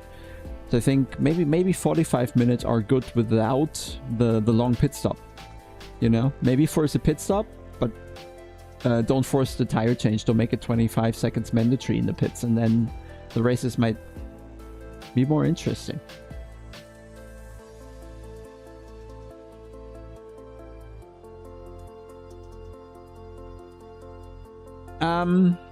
Yeah, about the cold tire. I mean, the ACC tire is kind of cold, but I mean, the real series has tire warmers, so why step away from that? And in the Porsche Cup, you don't have it. In the GT2s, you don't have it. In the BMW M2, you don't have it. It's only the GT3s that have the tire warmers. I think that's fine. GT4s don't have it.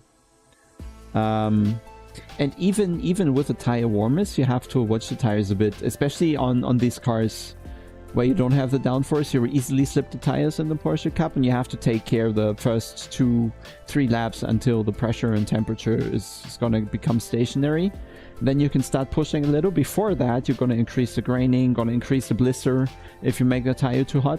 And these graining and blister values, they never go down, they only go up. And if you increase them early on, you'll have screwed your balance. Well, the entire stint, basically. You can't really recover that.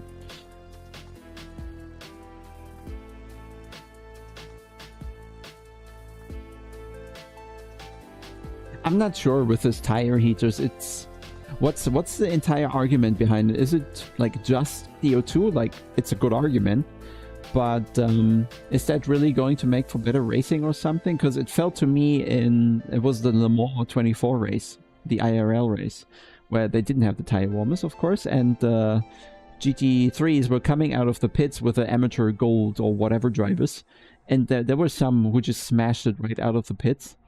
And that can't be the target, I think, for these series that are relying on people with money trying to have fun, you know. And if you make their life too hard with the tires, I don't think you're going anywhere. And you need to allow them to actually drive the car, and it shouldn't be that risky and difficult, I think. Not a good factor to add.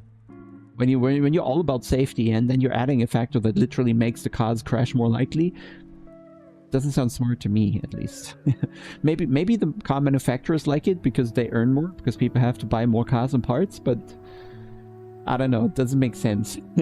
if their target is to make racing cheaper, which a lot of these series try to make the entire rulebook about. Let's make it cheaper, let's make it more affordable. Go from 3 million to just 1 to get more people driving, and then they add, well, but by the way, we'll make you crash the car.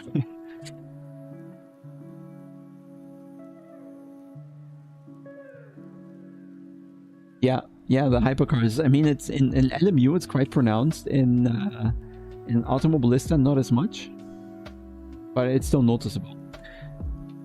Speaking of the variety on LFM, I'm really looking forward when AMS2 comes. Not because it's AMS2, but because we're getting hypercars and IMSA and Multiclass with actual fast cars on LFM. So I'm really looking forward just for the variety, and I hope that in the future AC Evo might once they release it, once we get access to it, that we also get faster cars, I think.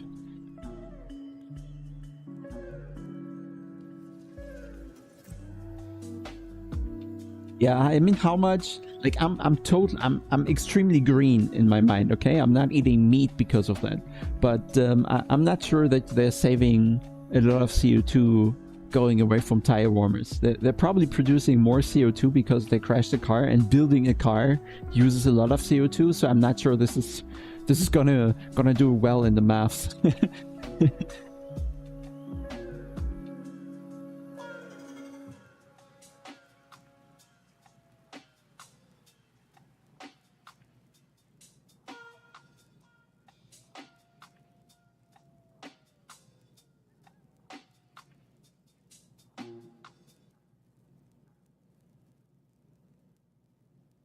Yeah. Okay. So, do we have any messages here?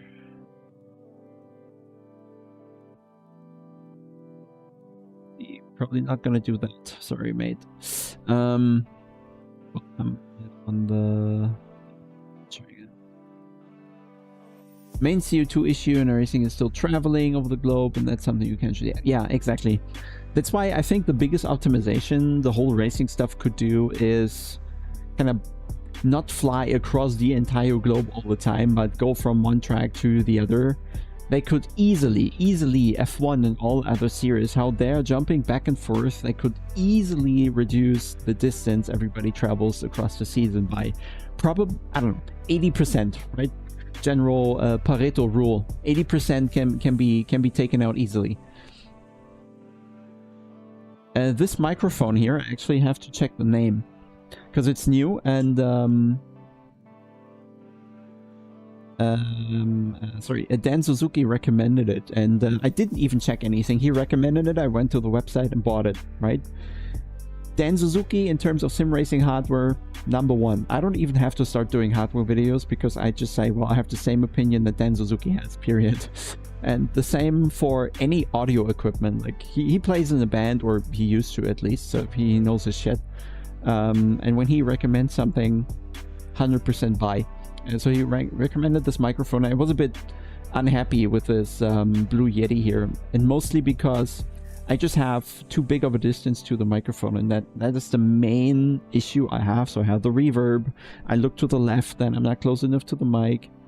So I wanted to have a mic that's closer to me, but the smaller you get with the microphones, the worse the quality becomes. So when he said he recommended this one, I just went for it. So that's it. So this mic is called Ant Lion, apparently. I don't even remember. Just go to Dan Suzuki Twitter or YouTube or whatever.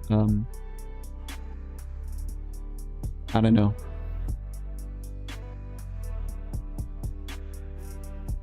It's a Polish manufacturer actually, and I like that. So I supported it right away. It took me 1 second to decide.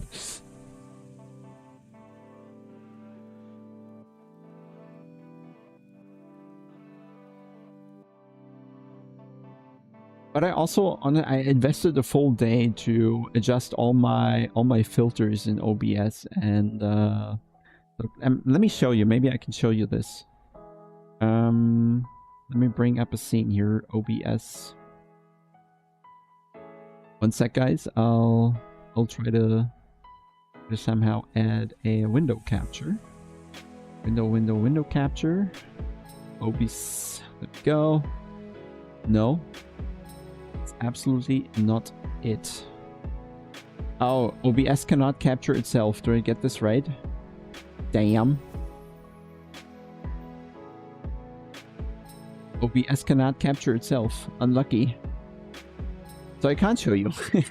I would have to capture the screen, but since it's a 49-inch, that's not going to work. Unlucky.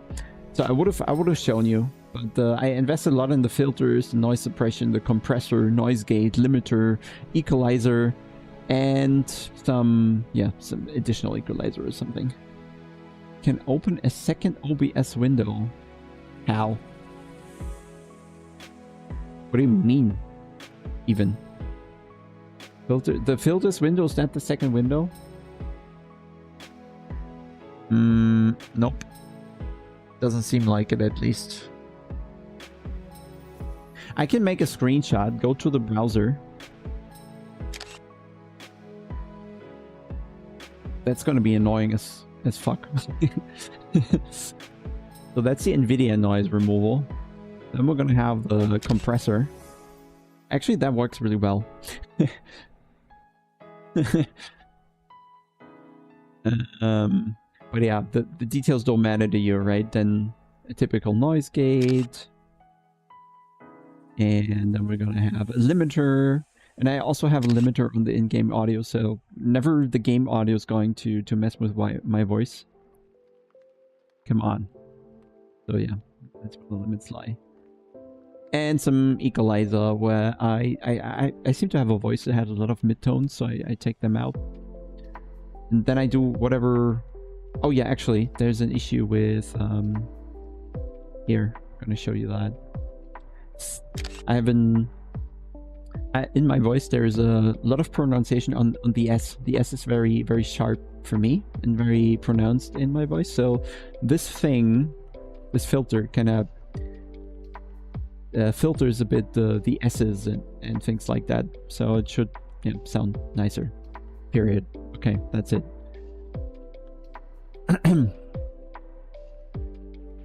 New spa in iRacing. Anyway, guys, okay, it's been a blast.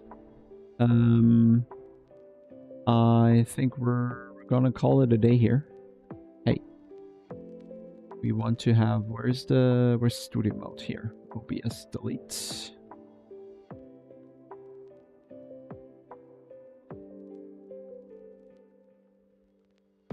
Mick, when I tested back and forth, it was removed a little. It might be the way it views it, you know? Because I think it views the yellow bar you see, or you saw, this already showed the removal. The amount of removal, so to say. This was the dynamic part, the orange line, or the yellow line, or whatever it was.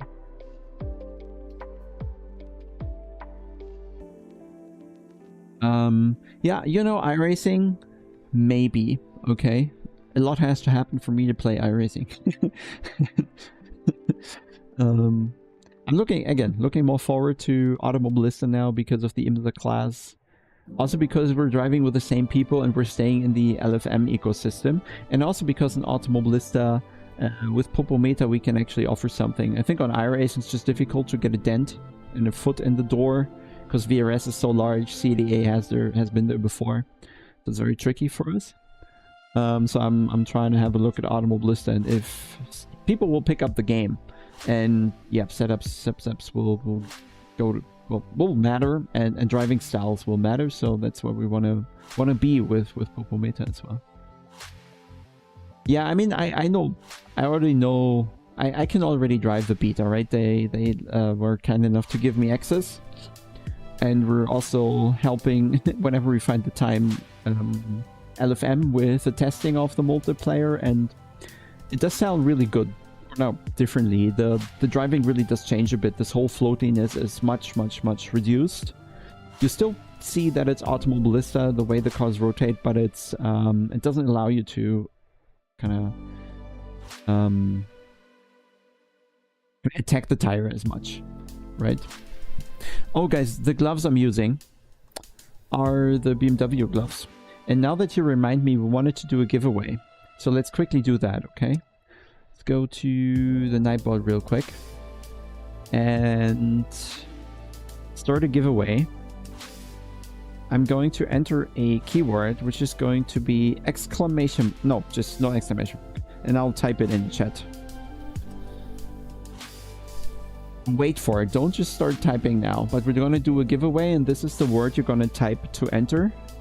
Channel members gonna have twice the luck. No, members get 4 times the luck. Regulars get twice the luck. And from now, I think it's active. And if you type the word, you'll pop up here in the list with eligibility. Yes, that works. And then we're gonna give it 5 or 2, 3, some amount of minutes now. And then I'll find the winner. So, yeah. You also only write it once, okay? Because the tool actually takes you out again if you write it twice. You're not getting a second entry. Just once. It'll be fine. The bot tracks it nicely. No, Luke. I'll send it anywhere. I'll send it anywhere. I already sent the pair to the US. No problem. BMW pays for it. So if you want a black pair of BMW Puma special gloves, these can be yours. I should start a teleshopping channel. Oh my god, Frank, that is so insane. Do they really fit you? Oh my god, they really are so snug. Insane. I have so much grip on the wheel now. Okay.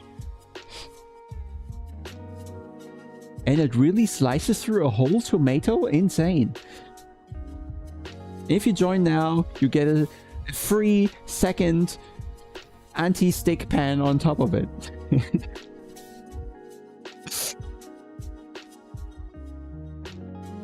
And that's not all. I think I have M and S. I have... Or M and L. I think I have M and L in the shelf still. We'll see. Whoever wins, I'll ask you for the size. I think I have L, which should translate to a 10.5, 11 or something.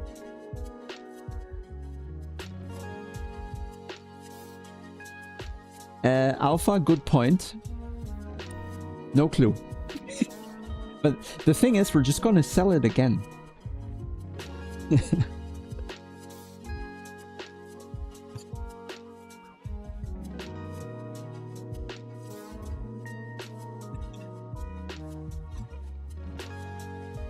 That's why iRacing works so well for your VRS. iRacing keeps changing the physics on a 4-month basis, and they redo all the setups and sell them again, and people need to keep the subscription and all. So this is how it works. It's not bad though, and I like this whole schedule stuff that iRacing has. I just don't like the game or how it drives. Because it has a regular progression. That's something you can look forward to, and something you can again dig in and all. So having a scheduled way of updating the game, I think that's very rare. I'm not even sure League of Legends has that. Project Moto Racing. Well, I'm expecting a lot of tweets and screenshots, but I'm not exactly expecting the game to ever occur. So let's see where they end up. It's so easy to run out of funding. I don't know. They're really investing something. They're really hoping to make a change, and they're trying to get into a market where it feels saturated to me. We have so many games that already doing a good job. I'm not sure where Project Motor Racing really wants to fit in, and you can already see that with Rennsport. They already don't fit in, and it's not going to be enough for Project Motor Racing to just come with the old GT1 cars, for example, with the Lister Storm, which they just hold the license for since 20 years. That's not gonna cut it. They're not gonna enter the whole market with another GT3 game. What's the point? And people then again just don't care for old cars. Are they gonna do a GT Legends revival? Actually, we don't know. So I'm naturally skeptical of, even if they have the right idea, if it's gonna ring with the people, and if it's gonna be a good game after all. Okay, guys, everybody entered, so let's roll the winner, and the winner is David Leone. So if you're reading this, make sure to come to Discord and send me a message so I can have your address and send you the gloves. Just give me your size as well. So it's gonna be M or L, I think that's what I have. But I'll check in the shelf, okay?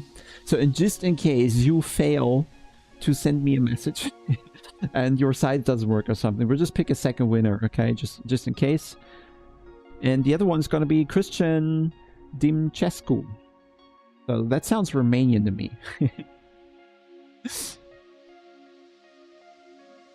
Copy. So just send me a message also, just in case that something with David doesn't work out, or Davide doesn't work out.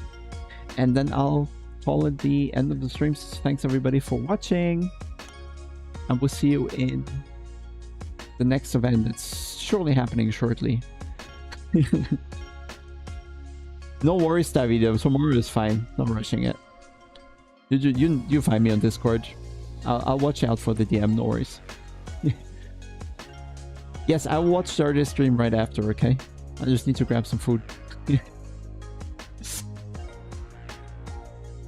So, guys, thanks very much. Thanks, Kylo, for the strategy. Made my day.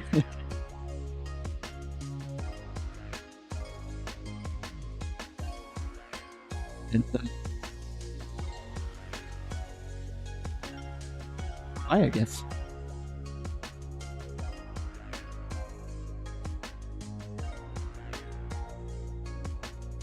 Peace.